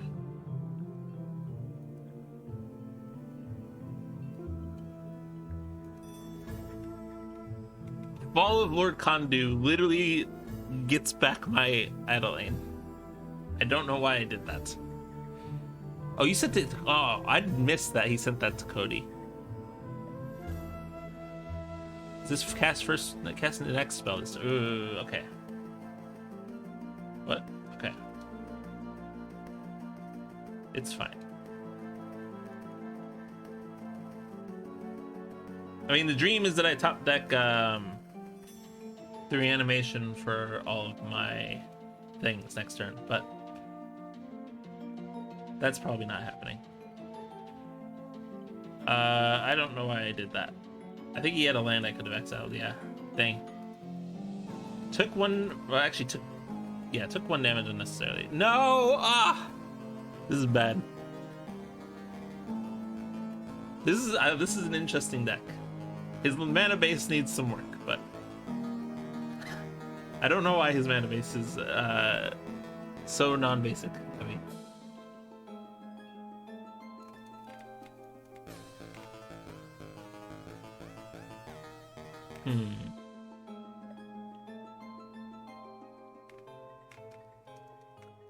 I want Doomscar.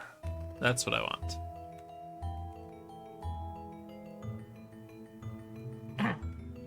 Sure. Yep, okay. Time for shenanigans. You see a pair of goblins. Oh, that's pretty good. And duress. Wow. Well, I mean, that whiffs, so that's good at least.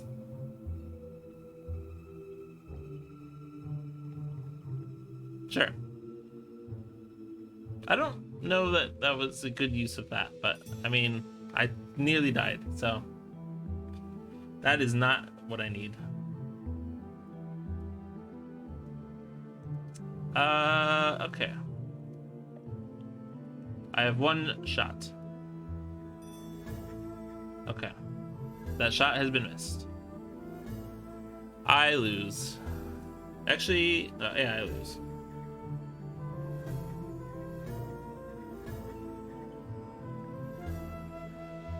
Good game.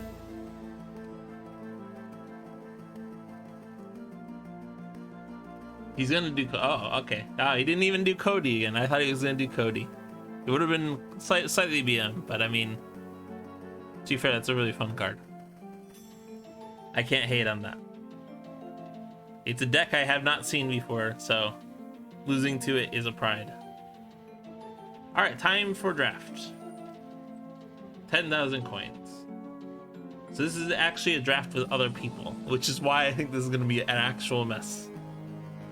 But we'll see how it goes.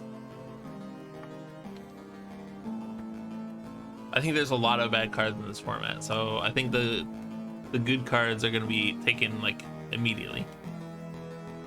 I need to look for uncommon adventures. Larger dragons would be good, because that way I can take dragon kind orbs later on. Because those are going to probably wheel pretty frequently.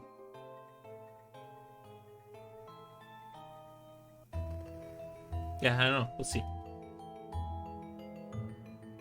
Minsk and Boo, stand ready.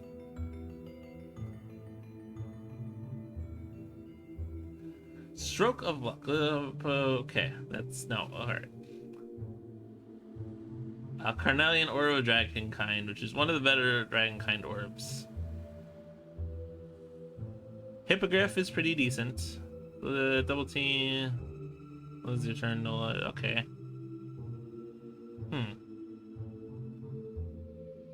That's not a bad card.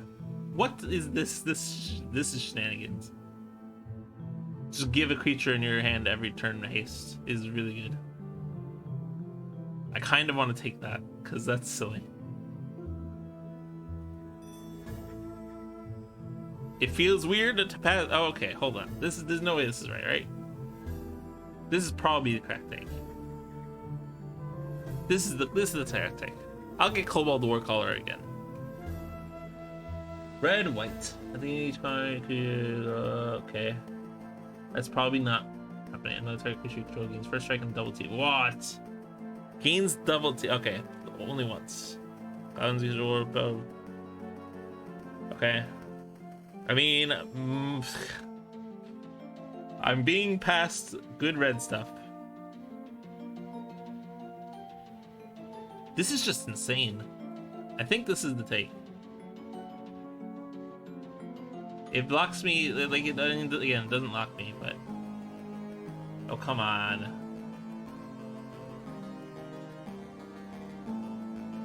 I have to take it. This one's really good, though. I'm gonna take that. The issues of taking, like, high mana cards, which is a concern. Okay, Cobalt Warcaller. There's just so many of them in this draft. I like it. If I can play mono red splashing white for that one card, that would be amazing. Battlefield mana, first strike and haste and Cloak of Bat. I'm gonna go ahead and take this. I don't know that this is good. It does give haste as well, though.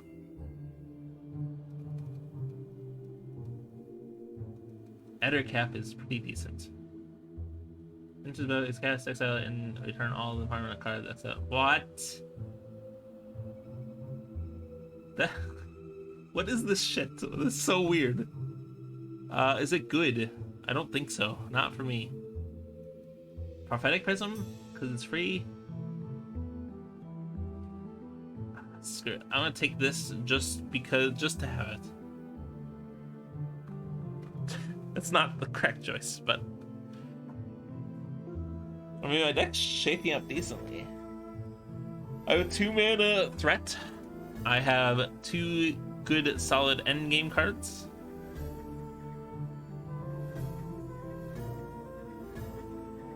I want to see what's this one. Create 2 tokens that are copies of a creature. Oh, okay.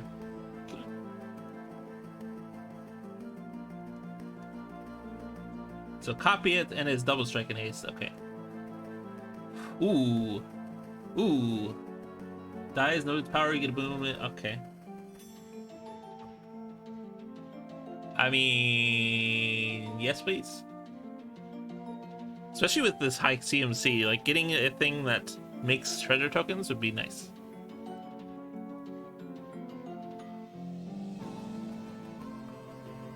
I kind of want another Cobalt Warcaller. I should take some more things and not lock myself into mono red because that's a trap.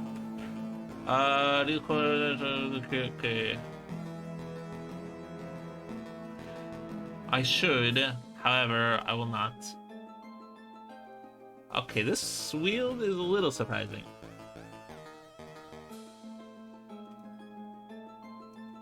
I mean, I'm okay with just getting several decent mono red cards. Genasi Rabble Rouser. That's really good. No Camp or Dueling Rapier. I like Dueling Rapier quite a bit. In fact, I overlike it, but it's fine. It's a combat trick and a equipment. This person near me is having difficulties. Oh, okay. Wow. All the packs are on 2 people right now. K -1. Saucy Queen picks.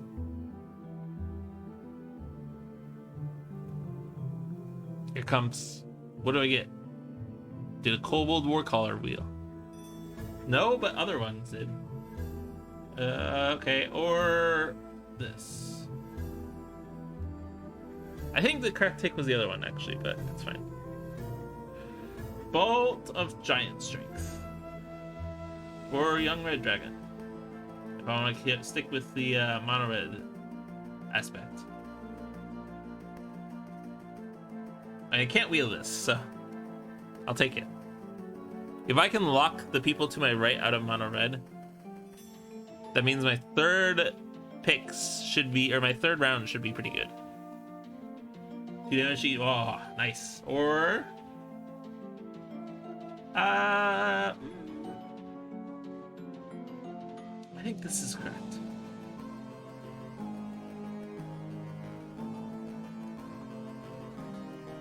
I mean, it's a mini Wrath.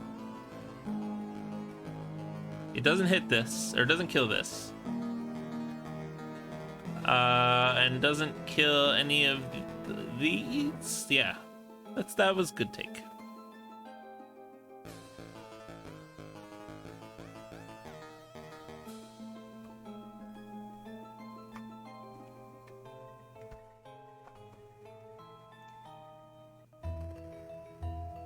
This Titani likes to take their time. As does this person.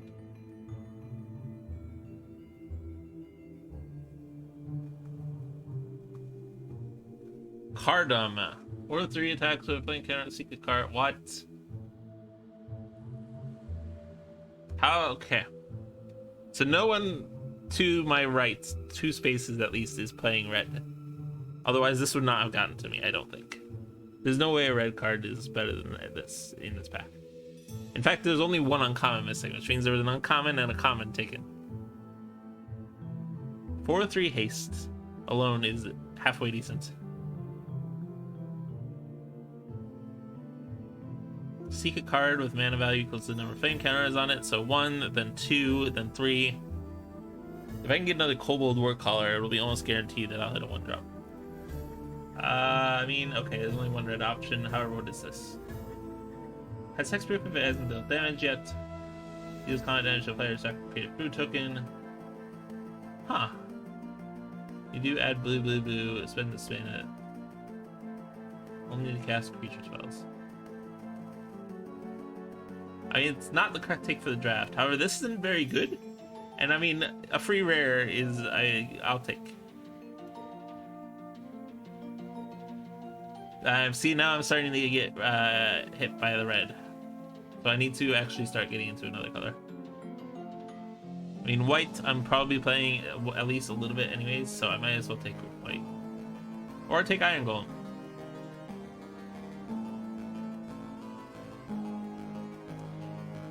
Choice is basically here. Dawnbringer Cleric or Iron Golem. And actually, Iron Golem can, with Kobold War Colors, can get haste. Ooh. Attacks deal double the power of each dragon you control, including itself. Interestingly. Target creature perpetually loses all abilities and deals damage to it equal to the number of creatures you control. That's a pretty good removal spell. Jaded Sellsword, Unexpected Ally, Spike Pit Trap, or Earthquake Dragon.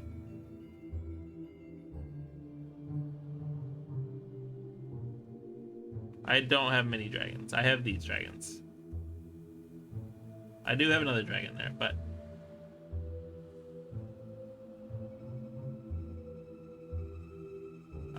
sure. Reckless Barbarian. Ooh. Removal spell and treasure. Belt of Giant Strength Wield. That's interesting. Some people are not playing green. I'm gonna start taking some green cards. We'll see if it pays off.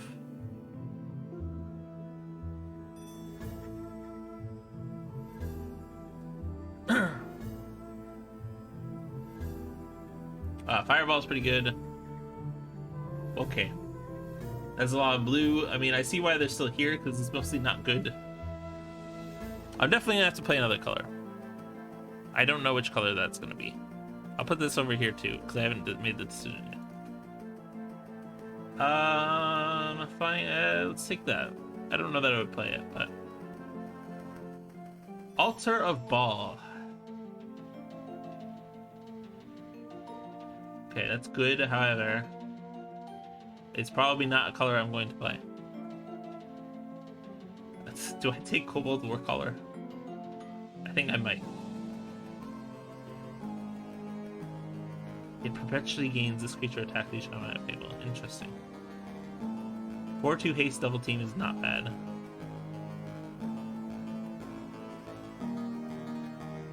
I'm gonna go Kobold War Color.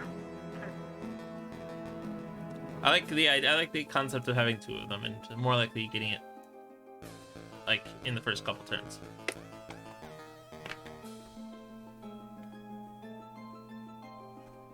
Gut Fanatical Vicious. Oh, the same one. I'm pretty sure that's a take. Wow, I want either of these cards. Honestly, I hope one of the red cards in this wheels.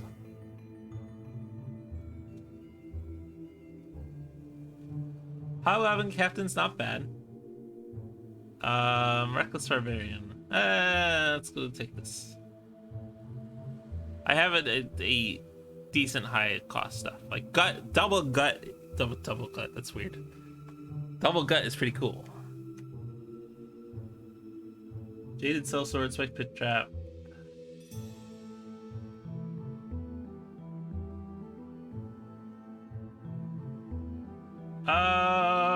I mean, green is most likely to be my splash with this, so that might be the take. Screw it. I don't know that I would play that even, but again, it's another rare and it's another card I would consider playing outside of this. Dragonborn Immolator is the take. Minimus Containment was really good, so passing up on that kind of sucks. I just realized why it's...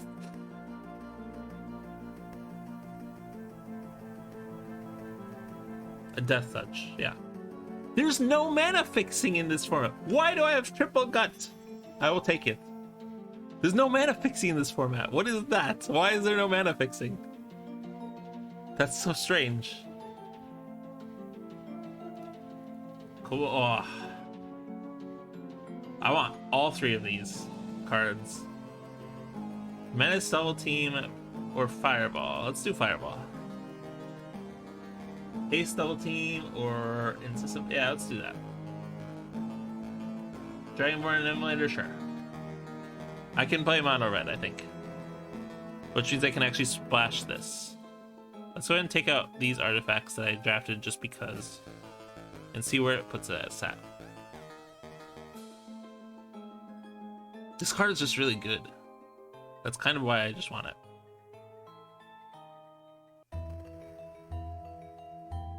Like I can give Gut double team. Triple God, this is gonna be interesting. Triple 6-mana legendary creature. I don't know, it's gonna be good. That might be bad. But I mean, its ETB effect is really good. This actually might main deck. Probably not, but there's a world where I do.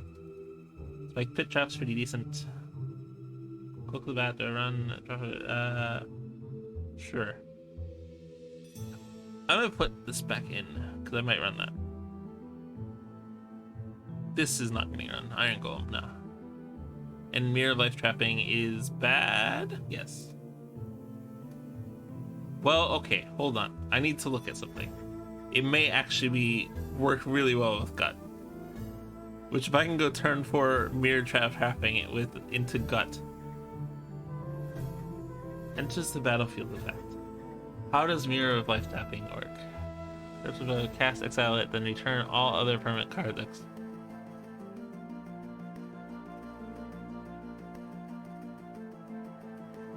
I'm going to do something stupid and play that card. Alright, what cards cut? Don't want to cut any of these, I don't think. Spiked Pit Trap, I'll cut. Rabble Rouser's good. Hobgoblin Captain's okay. It's good if it can get first strike consistently, but I don't know that it can. I'm gonna go ahead and cut Liara. It's just so good, but I can't justify playing white just for that. Okay, so let's cut these and see where we're at. Dragonborn Emulator is almost. Dragonborn Emulator with double cold war color is really good. I should keep that. Jaded Sellsword's bad. Unexpected Windfall's not good. However, it does jump me to 6 mana from 4.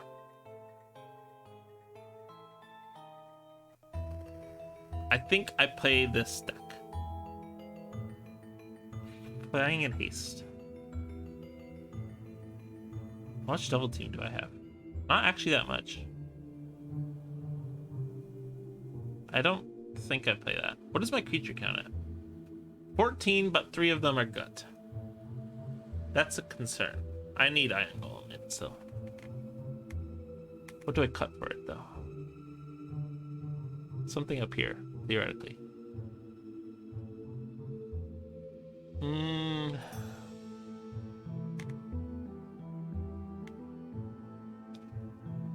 Yeah, I cut. I really want to hit 6 mana. That's the problem. That's the only reason I want to keep Carnelian Orb in. It's not a god dragon. How many dragons do I have? This is a dragon, but it already has haste. This is a dragon, of course. This is a demon dragon. But that having haste isn't massive. I don't think this is good. Wait, actually, hold on. Let me read that. 1 mana. Give +2/+1 in haste. Nah, not worth it. Not worth it. What am I doing on turn 3? Okay, Orb's fine to keep. Orb it makes it easier for me to hit turn 4. I should cut this.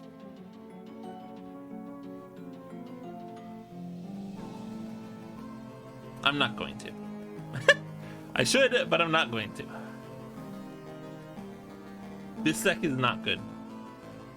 But I will take an opportunity to play a mono red deck for sure. In a format that has next to 0 mana fixing, I will play a mono red deck.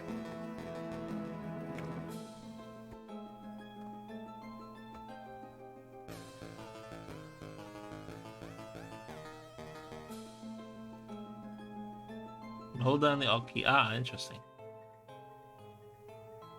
Option key on Mac. They can't auto-detect they can't auto-detect which system I'm on or what my control lines are, so they have to cover both bases.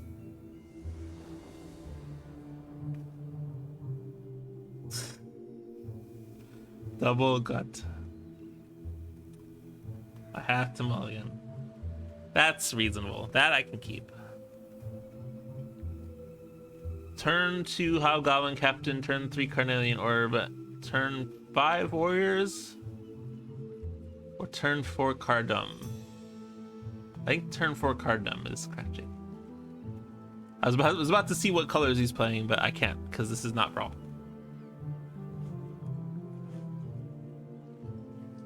My opponent's still deciding on their first choice. Also, I'm on the play, so Cardum is even better. Although, I mean, Warriors of Tiamat's okay, but... What's this? Mountain Go. And Hobgoblin Captain. And then Carnelian Orb. Unless I draw a better 3-drop. Ooh. Turn 2 Genasi Rabble-Rouser. Near guaranteed double team. This becomes blocked? Yeah. Becomes blocked.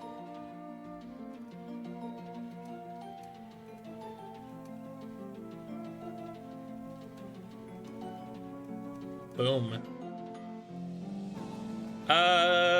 Do I play the... No, I'd play a creature. A creature perpetually gets -2/-0. Is that okay? Yes, that's okay.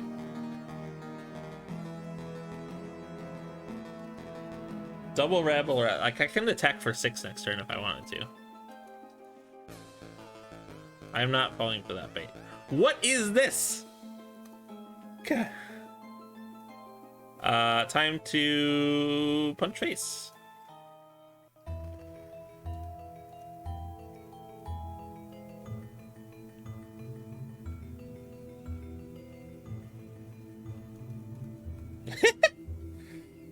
He is under duress now. Turn 4, concede. Oh, he was missing his land drops. Okay, all right, that's more reasonable then. You get the hand with 2 islands and double Wisdom Gift though. That's reasonable. And then miss 2 land drops against a mono red aggro deck. I respect that concession. I probably would have done the same. That Genasi is really good. Turn 2 Genasi, turn 3 swing with the Genasi, get a double team, play it again, or play the second one. Turn 4, be able to attack with 2 3/3s if need be.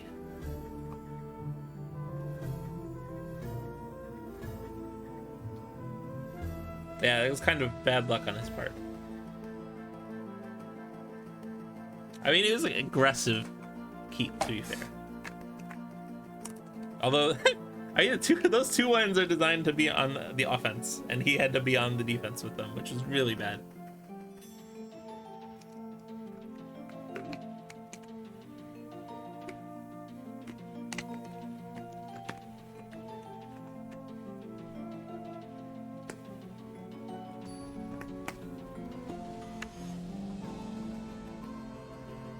All right, what do we got?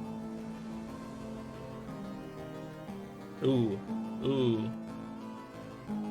I see a Cardum. And I'm on the play, and I just need to draw 1 map. Also turn 1 Kobold Warcaller, but no creature without haste to give haste.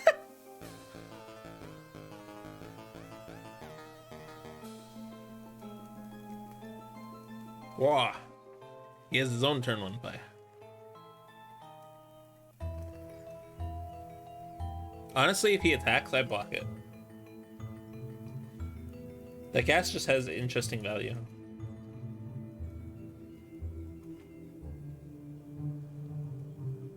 Underdark Basilisk with really cool dungeon manual art. That's really bad for me. Huh.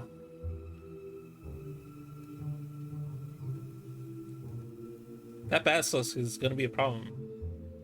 I can hit it with Fireball, but it's gonna be late. And that's kind of a waste. I do get to give Gut haste though, that's pretty cool.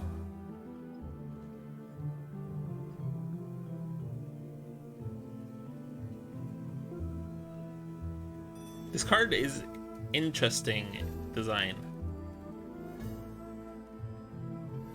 Giving it a 1-mana 1/1 that just gives a card in your hand haste is insane in my opinion. My opponent is flooding board. Please draw the Wrath. That's all I want. What does this do again? Taps for mana? Okay.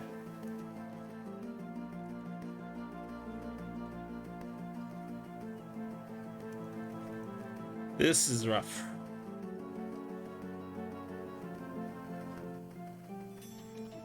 Next turn I Fireball the Basilisk, which is so much of a waste, but it allows me to go turn 6 Gut with haste.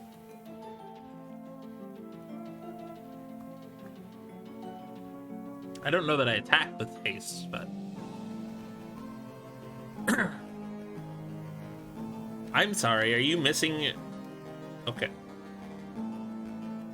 Oh yeah, I will trade with that gas all day. That gas is capable of doing too much damage. If he has a removal spell, okay. Oh, I guess the treasure token is a big deal. Now we can cast a 5-mana spell. That might have been wrong.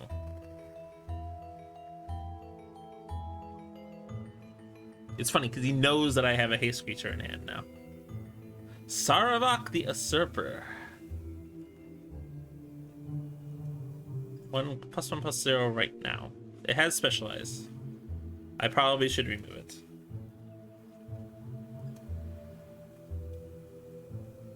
Nice. And 2 to his face.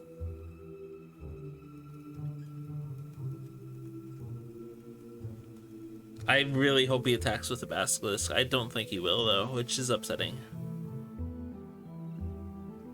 I can give actually next turn I can play Cardam, give it Unexpected Allies, which is really good.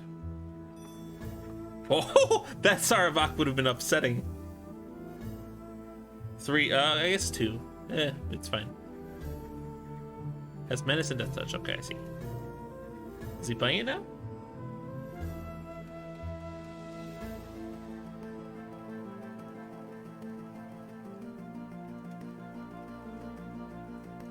Okay.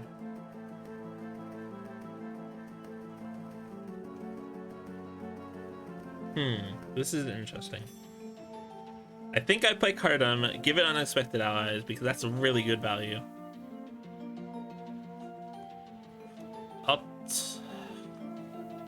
Alternatively, no, okay, that's not the, okay, nope, that's the wrong choice.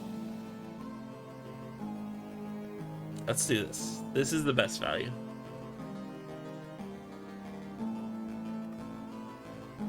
He trades with the Basilisk, but actually in reality he's trading with the Unexpected Allies, not the Cardam. Okay, you don't have anything, I don't think. What are you considering?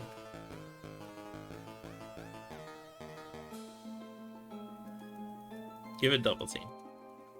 Does not give First Strike, but he trades with the Basilisk. But I get a Cardam and I get a 1-mana card, which is not good, but it gets rid of the Basilisk, which is the important part.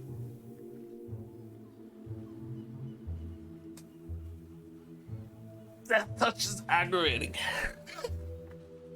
Next turn I get to play Gut though, which is exciting potentially. What is this death spell? Oh right, gives me the 1-drop. I didn't see what it was. I hope it was the Rapier.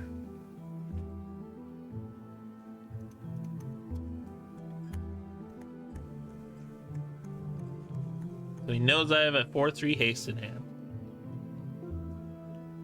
I'm interested to see. He probably keeps back his 2/1. I mean, I guess it depends on what creatures he plays. If he plays a creature with 3 power, I get to just kill it with Gut, which is great. If he plays Grey Slad, oh wait, Grey Slad. Okay, I thought Gut. For some reason, I was thinking Gut was a 5/4. I think I played Gut anyways. My opponent, I don't know what my opponent is doing.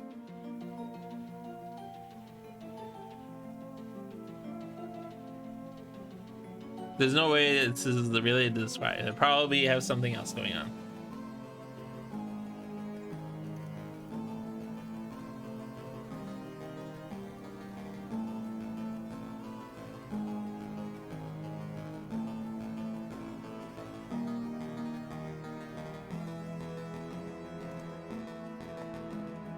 I don't know if my opponent disconnected or as I don't know.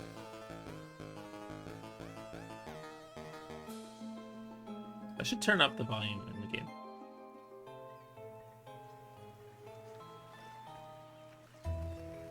There we go. That's probably a reasonable volume. I don't know why it took me 2.5 hours to make that decision, but it's fine.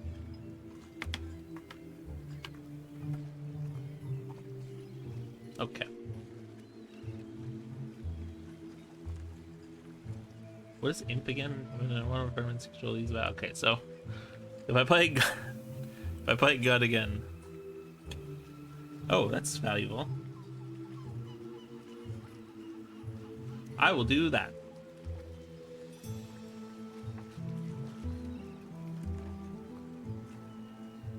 Okay. Now I don't know at what point the game just decides to concede it for him, but I guess we're just sitting here. You already had a timeout. Why did it refresh your timeout?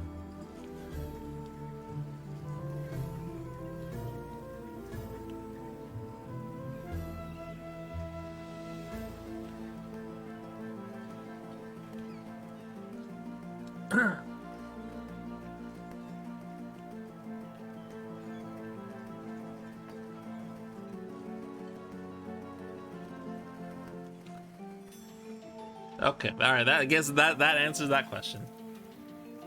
That was a hollow victory.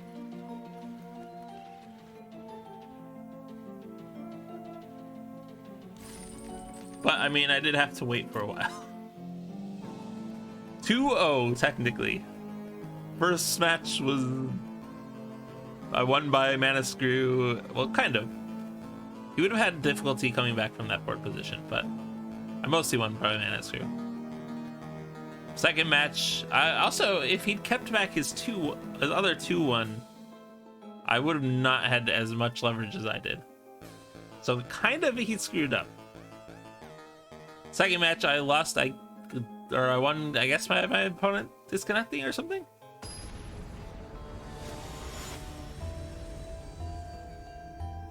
Draft tack. Okay, Young-Eyed Dragon, create a treasure. I should not keep that hint. That's more reasonable. Return one. I have enough guts. I will draw one. I have so many guts. Oh, turn 1 Kobold Warcaller versus turn 1 Kobold Warcaller. Great match.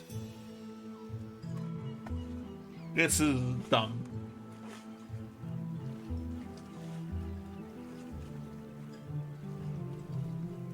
Thanks. I like that the quick chats are context sensitive. Cait to the Citadel. I mean, I think mine is technically better. Do I do it though? I trade my Hobgoblin Captain for his Kobold Warcaller. But I mean, I just think this card's so good that I'm willing to make that trade, to be honest.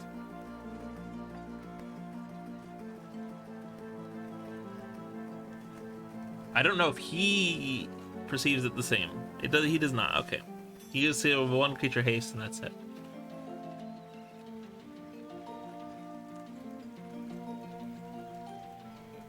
Do I give Iron Golem or Immolator haste next turn? Turn 4 Iron Golem with haste is pretty cool. Swashbuckler Extraordinaire. What is this? What is the effect? Oh, wow.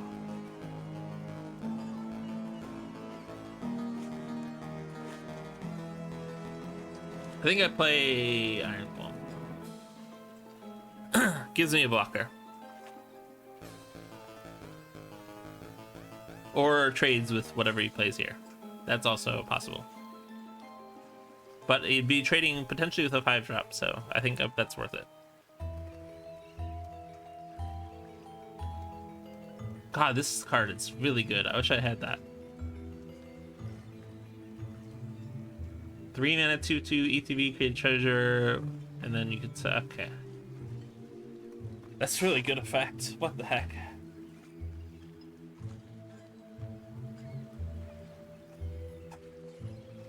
Treasures are a dumb mechanic. I mean, they're already Lotus Petals, and then also there's just things that give you value for treasures that you have. Attack, yep.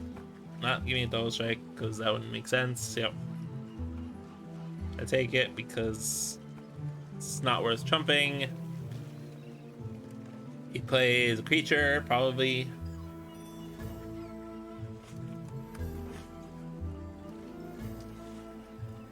Like, this Warcaller should get work for me.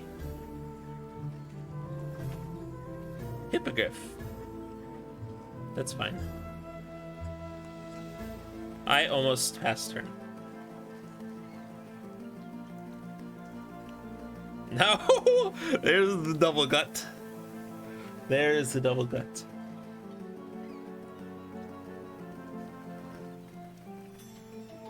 Punch for 5.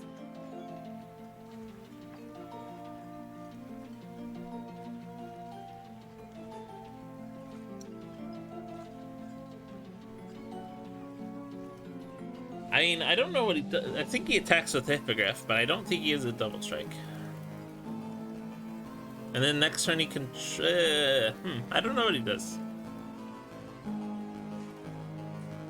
He can double block the Iron Golem. That's not spectacular. Or he just goes offensive. Because, sure. I don't know that I agree with that decision. I mean, he trumps with the Priest, but... Like, he knows I can give another creature haste. I think I win that race.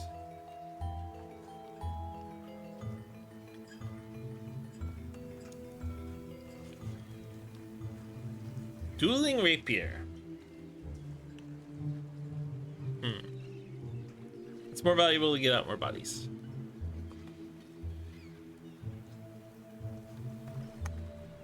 I wish I had a land drop so I could get a turn 6 gut, but that's not happening. He has something up his sleeve?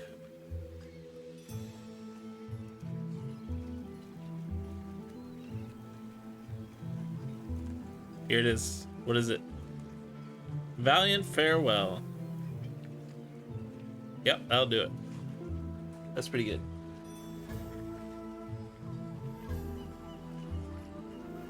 I no longer win that race, especially with me missing land drops.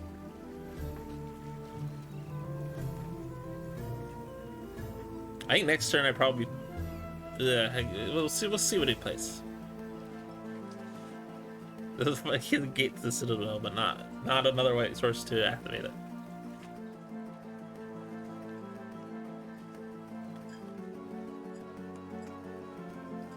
I wonder if I can... I don't think I got the Silver Dragon unlocked yet. Brass Dragon shoots lightning, that's pretty cool. I don't know if Bronze Dragon is one of the options, which in theory would shoot acid? If I'm remembering that right? Oh no, you have something.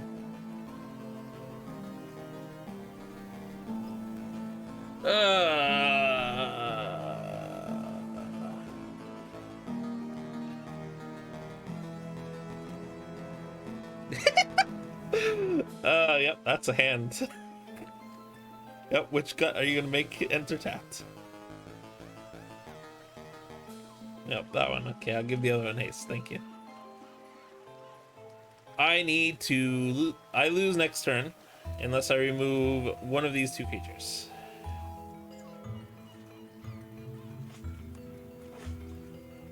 I'll go ahead and give this haste. The probability of that happening is unlikely, but I do have a few spells I could draw. Or I could draw that and just lose.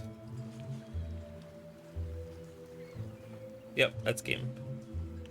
I die to a double striking 5/1 flyer.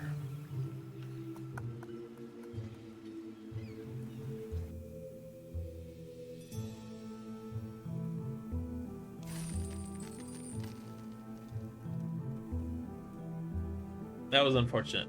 That Kobold was going places.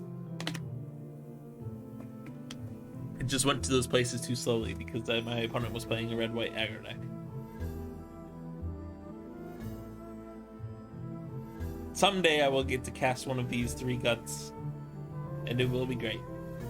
And then it'll die, and I'll be sad because it'll just be a 6-mana removal spell.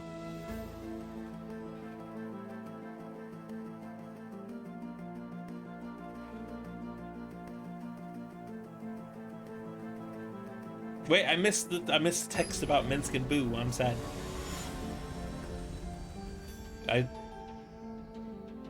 Boo is the best because he's a miniature giant space hamster. This is doable. I mean, I have a turn 1 play, but the correct play is not play a turn 1 because that is better using it as an instant speed tray. Especially since I have a turn 2 creature, so I can go turn 3 attack, rapier if necessary, and then what is this? Okay, build 4 cards, sure.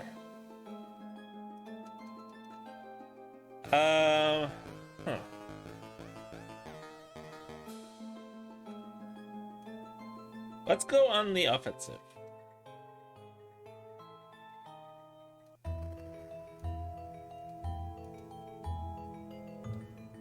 I'm not willing to go full on the offensive, but I am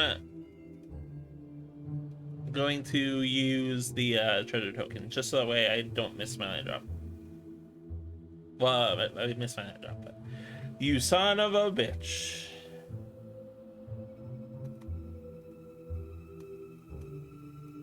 I mean, I have a bunch of mana now, so I guess there's that. Dragonborn Emulator or Genasi Rabble Rouser? I have 2 of these, so let's go with one of these.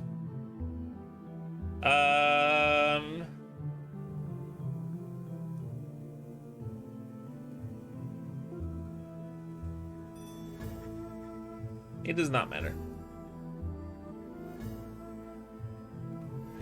I hope I draw a land next turn, otherwise I'm going to start having some issues.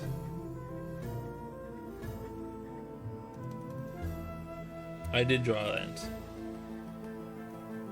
I could fireball it, or I could just hard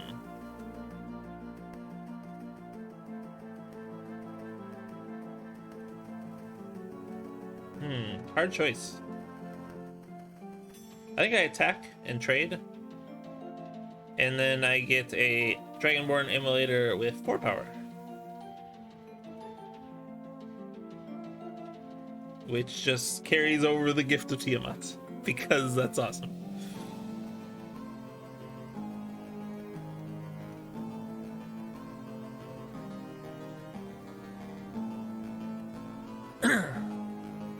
Okay. I could fireball that. There's no real reason to.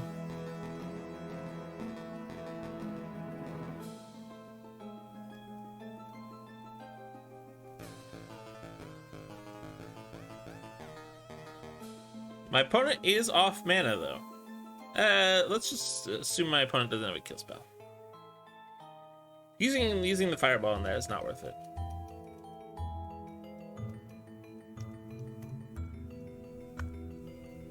Okay.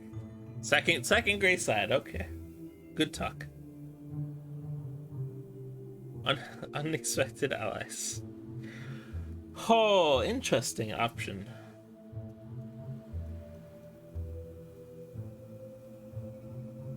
I mean, I swing with all.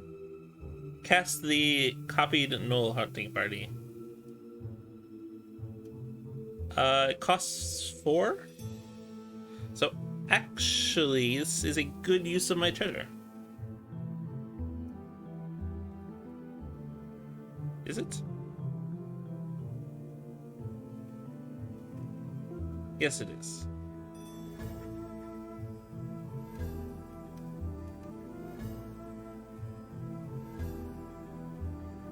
Value.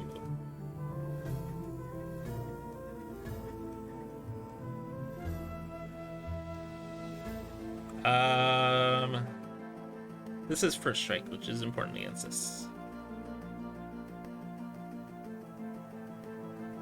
Oh, it's menace and death touch. Okay, I thought it was first strike and death touch, which would be a lot better. Gray slide.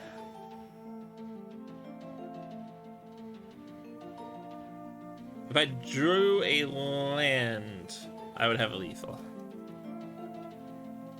That's greedy. Okay.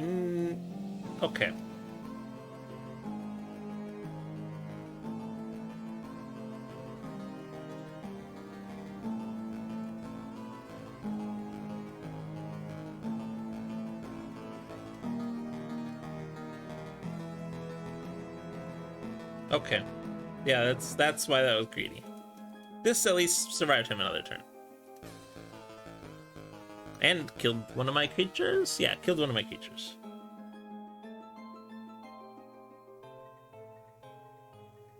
Actually, I guess it didn't matter. Either way, I think it was a done deal for him.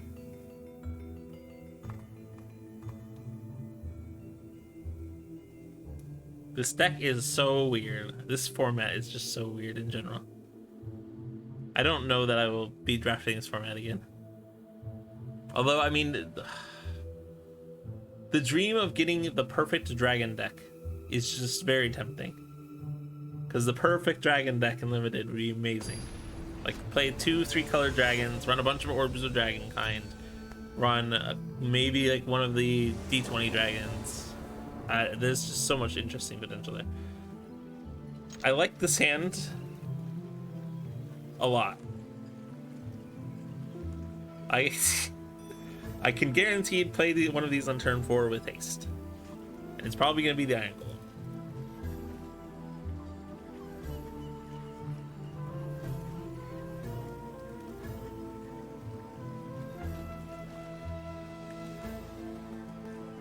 Red, white. Okay. There's the 3-drop.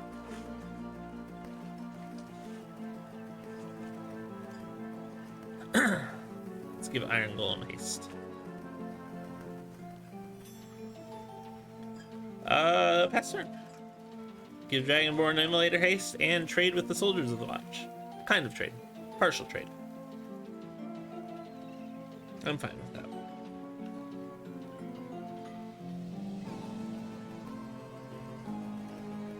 He's gonna potentially be greedy and play a combat trick.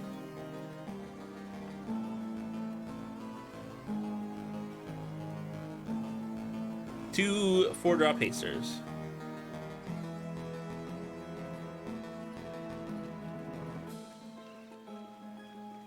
Okay. So either mine would die. I think the 5/3 is the correct choice.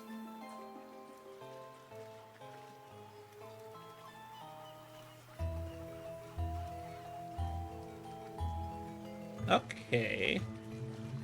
That's surprising.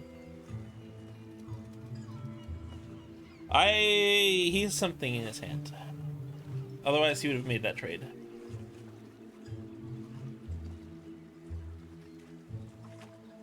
And I don't know what the trick is. So it'll be interesting to see.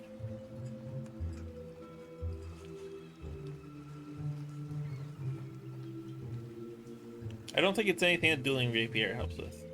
What?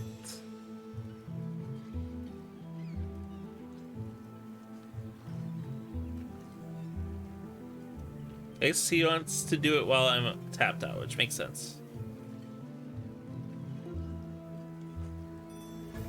Yeah, there it is. Okay. Oh, I'm okay with that. I will take that happily. I mean, he gives this tapped and just tapped, so yeah. That makes sense. Okay, and then I top deck like a boss. However, he has a 3-1 untapped, so that is not the play.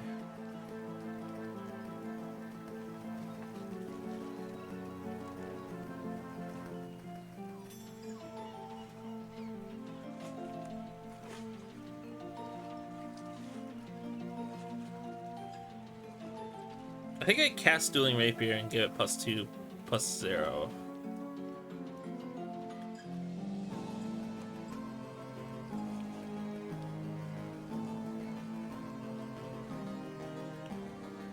He probably has a kill spell in hand, but in theory, he can only kill one of these two. And I swing for 8. Actually, it could swing for 9. And I may as well, because I'm not going to do anything with my mana. That would have been the time to use the kill spell, so maybe he doesn't have anything. Maybe he just thinks he can outrace me.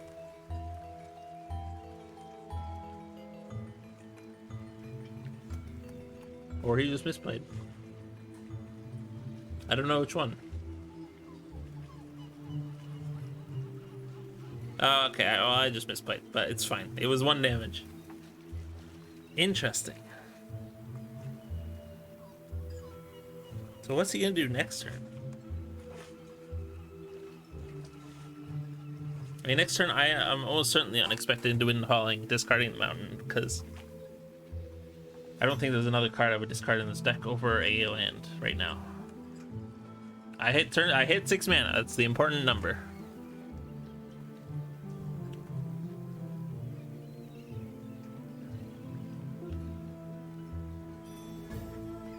Okay. He also does a sorcery speed unexpected windfall because red-white aggro decks. There's several really good things I could draw. Boom. Okay, I see. Interesting. 3-1. Most importantly, it's a 3-1.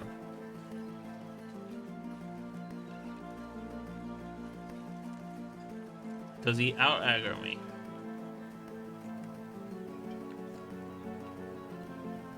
Sure.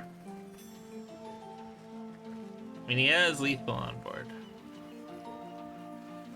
Okay. Discard a mountain. Rough.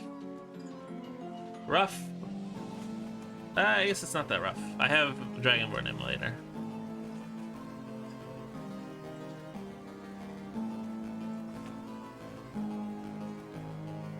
Attack out and potentially die.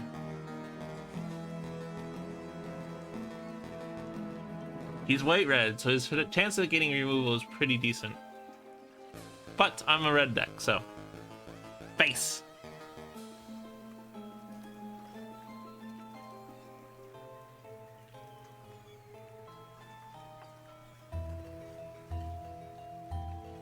Let's see if he has it.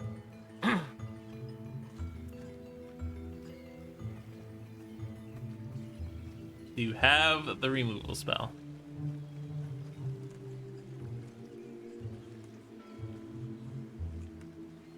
I probably should, probably should swung. Oh, +1/+1 and vigilance. It's not lethal. However, it's not spectacular either. Let's see. What is these? Vigilance. Okay, they're functionally the same. It doesn't matter. I mean, interesting decisions to be made. That is one of the best draws I could have had. Do I have lethal?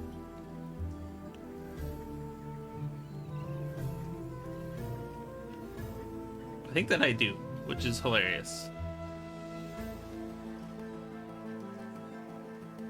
Target up to one creature I control. That one and that one. Yep. Okay. That was literally the best card I could have drawn. Hey, gold tier. That's exciting. I don't know. I've probably never been gold tier in anything in here for a while. 4 wins.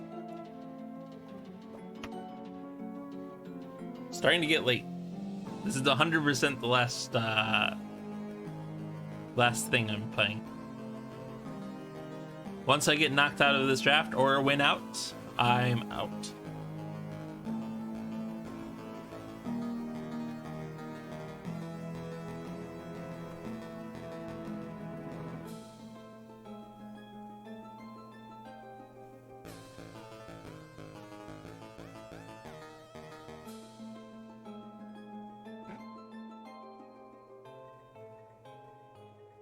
.40 minutes, or 40 seconds, not 40 minutes.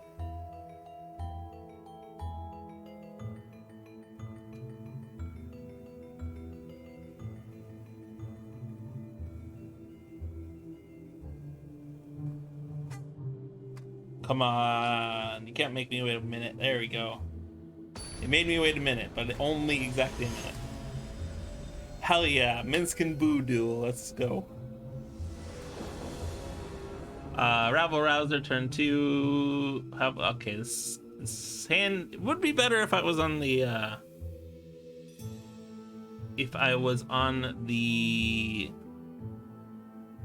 play, but no, stop playing Death Touchers. Oh my god. It wasn't blocking draw cards, so it was attacking. Okay. I play Captain because I'm okay with trading that with Soren, Gold Guild Soren.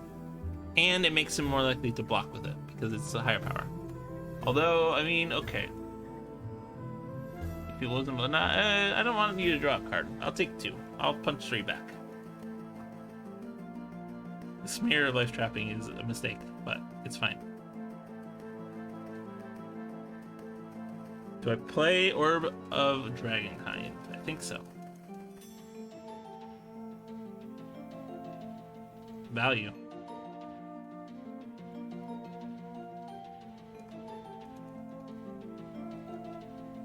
That's so pretty looking. It looks like almost looks like it's an eye, and it's also like around the wing. Yeah, I don't know. That's really cool. What is this? What is this intensity level? What the fuck?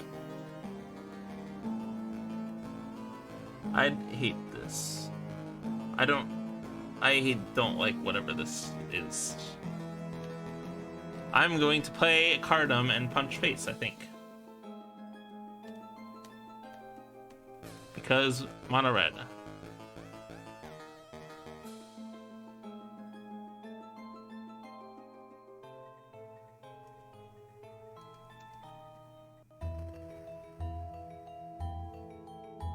That makes me sad. Gold or colored hand. Do I have Red Dragon? I think so, or not Red Dragon, the other part of it. Yes. That way it gives me guaranteed. Oh, this turn's really good actually. Kobold War Caller, Rabble Rouser, and then Create a Treasure next turn. Why did that trigger?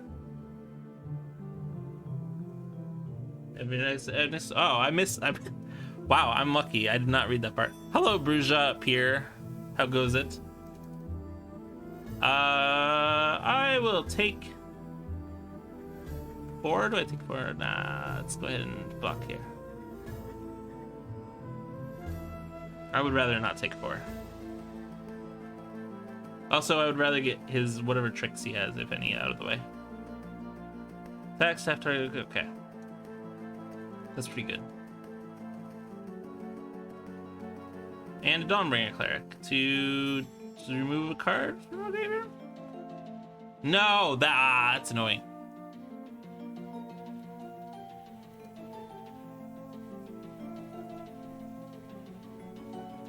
This card is obnoxious. What the heck?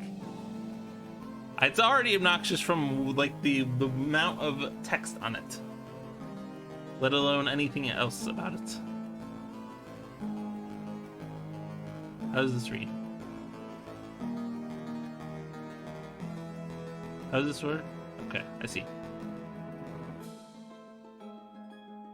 Just cast, exile, then return all. Okay, I see. Yeah, no, I don't want that. Yeah. Putting this in my deck was a bad decision, but está muy bonito tu gato. I am a gato, in fact. Okay, this one, and hold on. Okay, there we go. It's not, the 6 mana to remove this card is not worth it, but I do not speak very good Spanish. I can read it a little bit. Or more permanents you control. Okay. What? Okay. That didn't do anything. We're fine. No attacks? Is there any reason to not? Yeah, okay. No attacks. He can double block.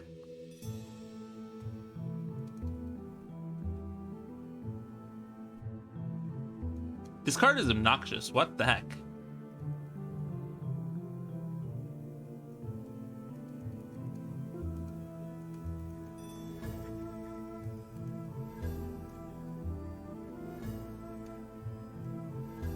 I am willing to make this trade here, actually.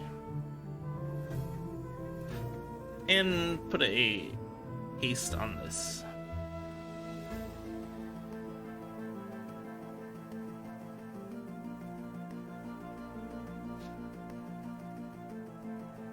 Wasn't block. Ah, fuck! I forgot to draw my card. It's fine. I can't be choosy at this point.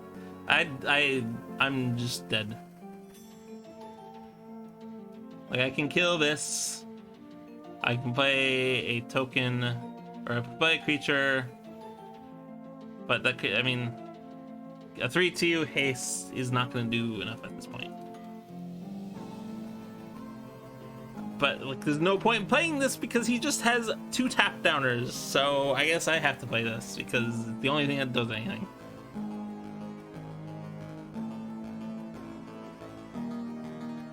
I mean, I might as well I'll attack with this just to get the double team trigger. That's the correct choice. I can't block with it anyways. So, I mean, yeah, it bounces off of that and he takes 3. Is this a dragon? I think I asked that already once before. And so this could have a haste, double haste.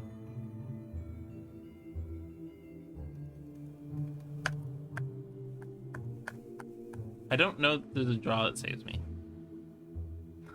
Actually, I lied. Drawing one of my 2 other guts saves me, I think.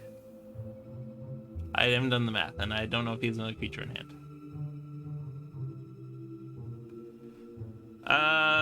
6 mana, 2/4, gives me 2 blockers. No, it doesn't, because Red Dragon can't block. I lose. GG.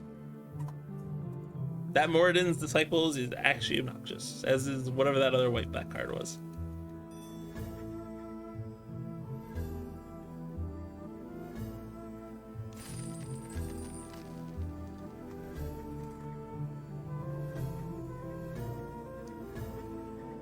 Well, I mean, I'm 1 loss off from ending. I think I'm still like, what, 3 wins off from ending on that way? I'm playing against Fibblethip. Ooh, I like this hand already. Turn 1, turn 2.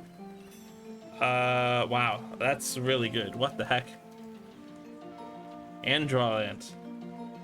Turn 1. Next turn, I give Young Red Dragon haste and then cast the Adventure side of it. Hexproof from Art of a 2/3 hexproof. Okay, interesting.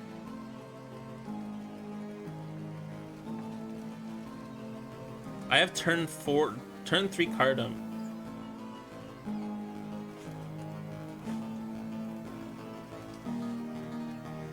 Punch for 2, which is actually a mistake, but he doesn't know that. I take it. And then I give Young Red Dragon haste, and then I haste instant, create a feature token, and then I cast Cardoom, and he cries. Hopefully.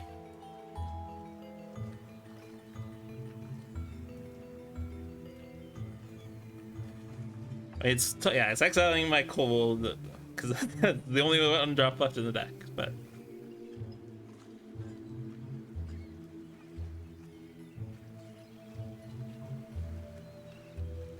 Nice. This card is worse than I thought it was, but it's still actually pretty good. It would be kind of a fun Brawl commander, to be honest. You just run a highly tuned mana curve.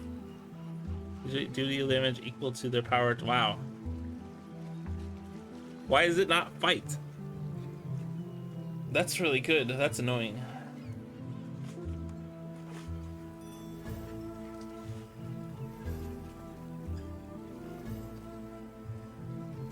No blocks. I can give my Kobold War Color haste. I don't know that there's a point to doing that. I'm probably discarding that, honestly. I want an Unexpected Windfall this turn.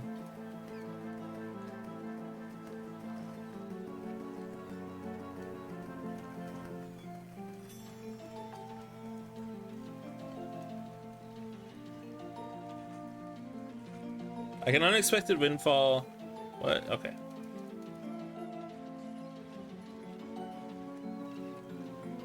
Unexpected Windfall, Dueling Rapier. Okay, I don't have to Dueling Rapier this turn, I guess. Right. I have to discard one, so that was that would have been bad. Would it have been?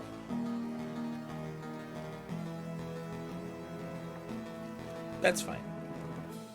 And okay. And then I draw double mountains, because of course I do. Fuck. What do you mean? Why are you doing this to me?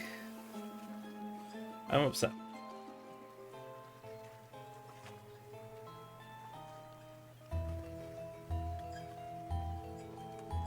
Oh, and do that.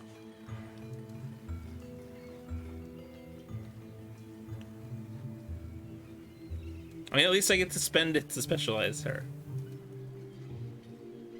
But that specialization isn't very good.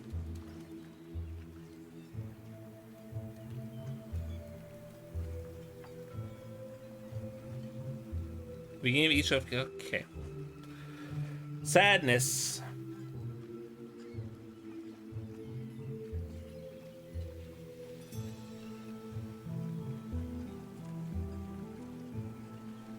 He's deciding if he wants to attack. Specialize only as a sorcery. Fuck, I don't even get to do it before it dies on my upkeep. Sadness. Yep, okay. That's fun. No one expects the second gut.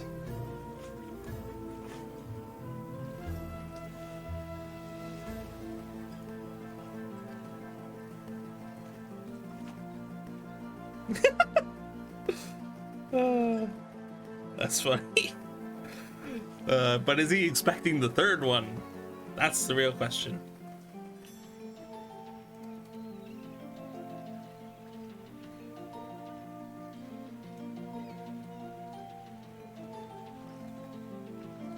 Okay, I need to read this. So it does double strike and haste. Okay, that's worth it. Specializes it as a 5/4.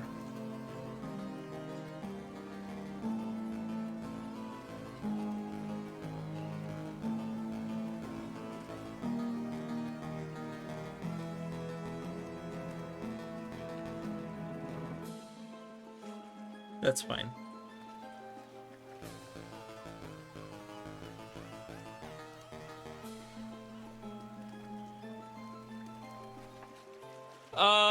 I may have lethal next turn, depending on what I draw. I need to draw a 5-power creature, basically. Kobold War Caller is doing some pretty good work this round.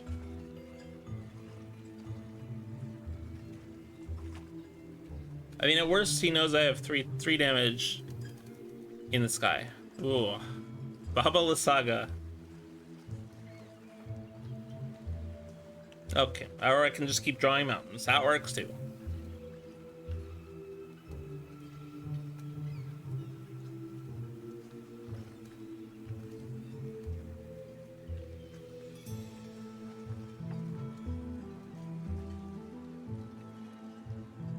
Nine mountains. I've actually drawn. Yeah, I've drawn 10 mountains. I have drawn over half of the mountains in my deck, like well over half. Okay, that does not deal. Okay. Okay. Why is that a common? That's insane as a common. Okay, and then I draw my 12th mountain. Oh, sorry, 11th mountain. And this is the frustration of Magic the Gathering.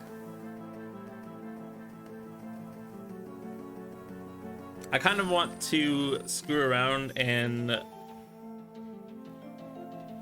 I mean, I close to broke out even on terms of like the gem to coin cost. Oh hey, that's that card. Double Minsk and Boo. How would Minsk and Boo as a commander be? Not very good. I mean, I guess you play it, enters the battlefield, you get a 1/1 with trample and haste.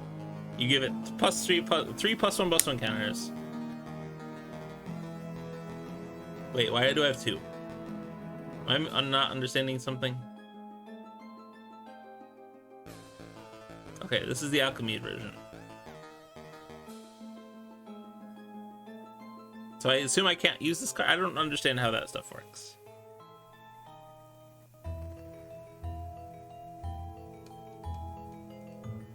Oh, hey, Mythic Wild card. That's pretty good. And here, Intellect Devourer is pretty fun.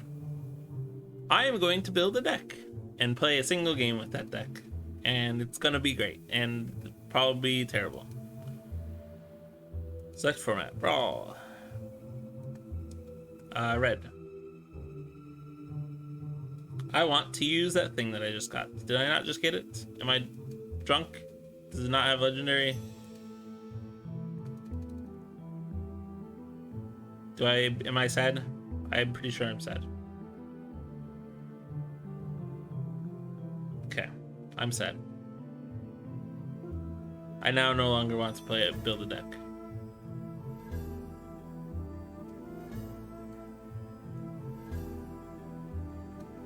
What does Minsk and Boo look like? Do I get to play the 4-mana version or do I have to play the 5-mana version? I don't have that either. What is happening? I don't understand. Minsk. Let's take off this filter and see if it shows up. What is happening?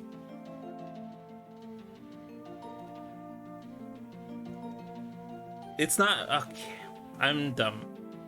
Commander Legends, you're here from nowhere? Oh, well, welcome from nowhere, Bang Up. I forgot Commander Legends isn't standard legal, even though its power level is at the same level as a standard legal format. So I can't even play that Minsk or Boo or that other creature that I got as commanders for Brawl. I would have to play Historic Brawl, which is a much more miserable place. So I will play Tamashi instead. 1 game. And then done. Because it's like close to 4. 330. That's close to 4. Oh hey, it's this deck, because everyone plays the same deck. Turn 1 Deserted Beach into turn 2 Ledger Shredder, keeping up in I'm on the draw, so it's worth keeping this hand. There we go. I have a couple I have removal first commander with this. Prosperous Innkeeper. Value. Ledger Shredder. Extra value.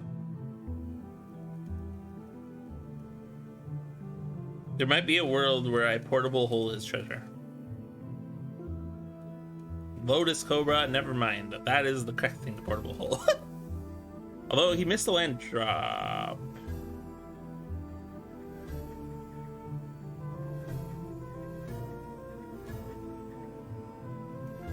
I think the correct choice is to be super mean. Portable hole is Lotus Cobra. And then the ballsiest move ever of exile his treasure. Because apparently he's missing his mana. So taking him off his mana even more is probably the correct choice.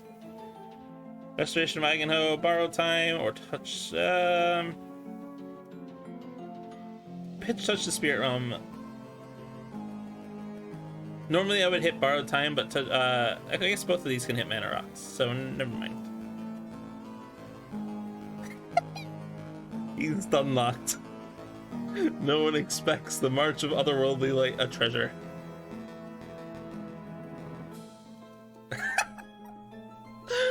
Okay. Punished super hard. It's funny because he might have held back a land after playing the Lotus Cobra so he could hit like 5 mana next turn or something. And now he's not, he's only gonna have 2 mana next turn. Well, 3 mana if he plays land. He's actually stun locked. Timeout. Timeout use. There it is. And then attack for 2. That's fun. No one expects that. Druid class fast turn. Oh, okay. Alright, he got a land. He can technically do the thing with that next turn. Except for the fact that I'm gonna be mean again and otherworldly light it or borrowed time it? Otherworldly light it. Or not, the other one. I don't know why I said that. I'm just trying to keep him off his mana as much as possible. This can technically get him more lands.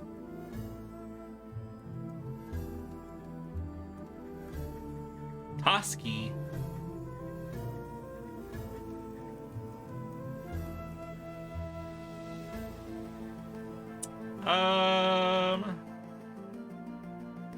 Attack for 2 in the sky, and then pass turn, exiling Toski with the Wandering Emperor. That is the correct decision.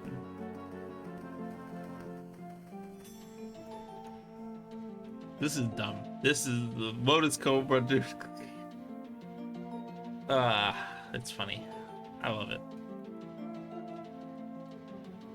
Next turn he has Bilath, with a land drop potentially.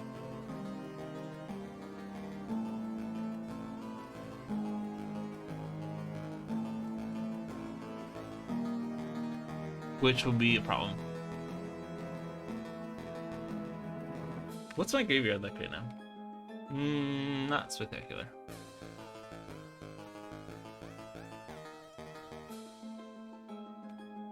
Restoration, grab the plains.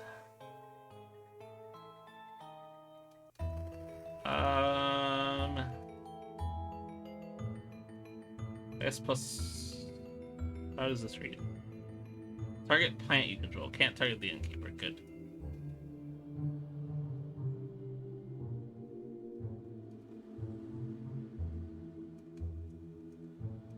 I am not getting much of my action in this game, or mostly I mostly used it to try and stall him, basically.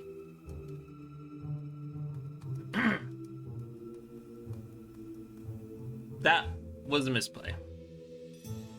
He played his land drop before playing his commander. Okay, what? Oh, that's fun. That's a 1-turn lethal with his commander, isn't it?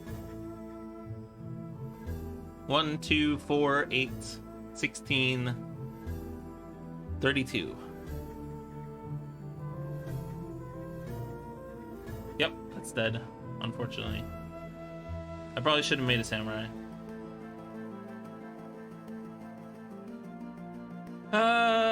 I mean, sure, may as well. Too many lands.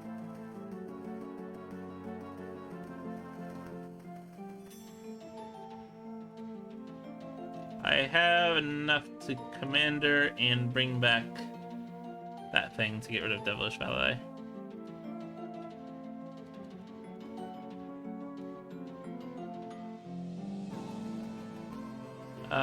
Doesn't really matter. Let's go with the planes.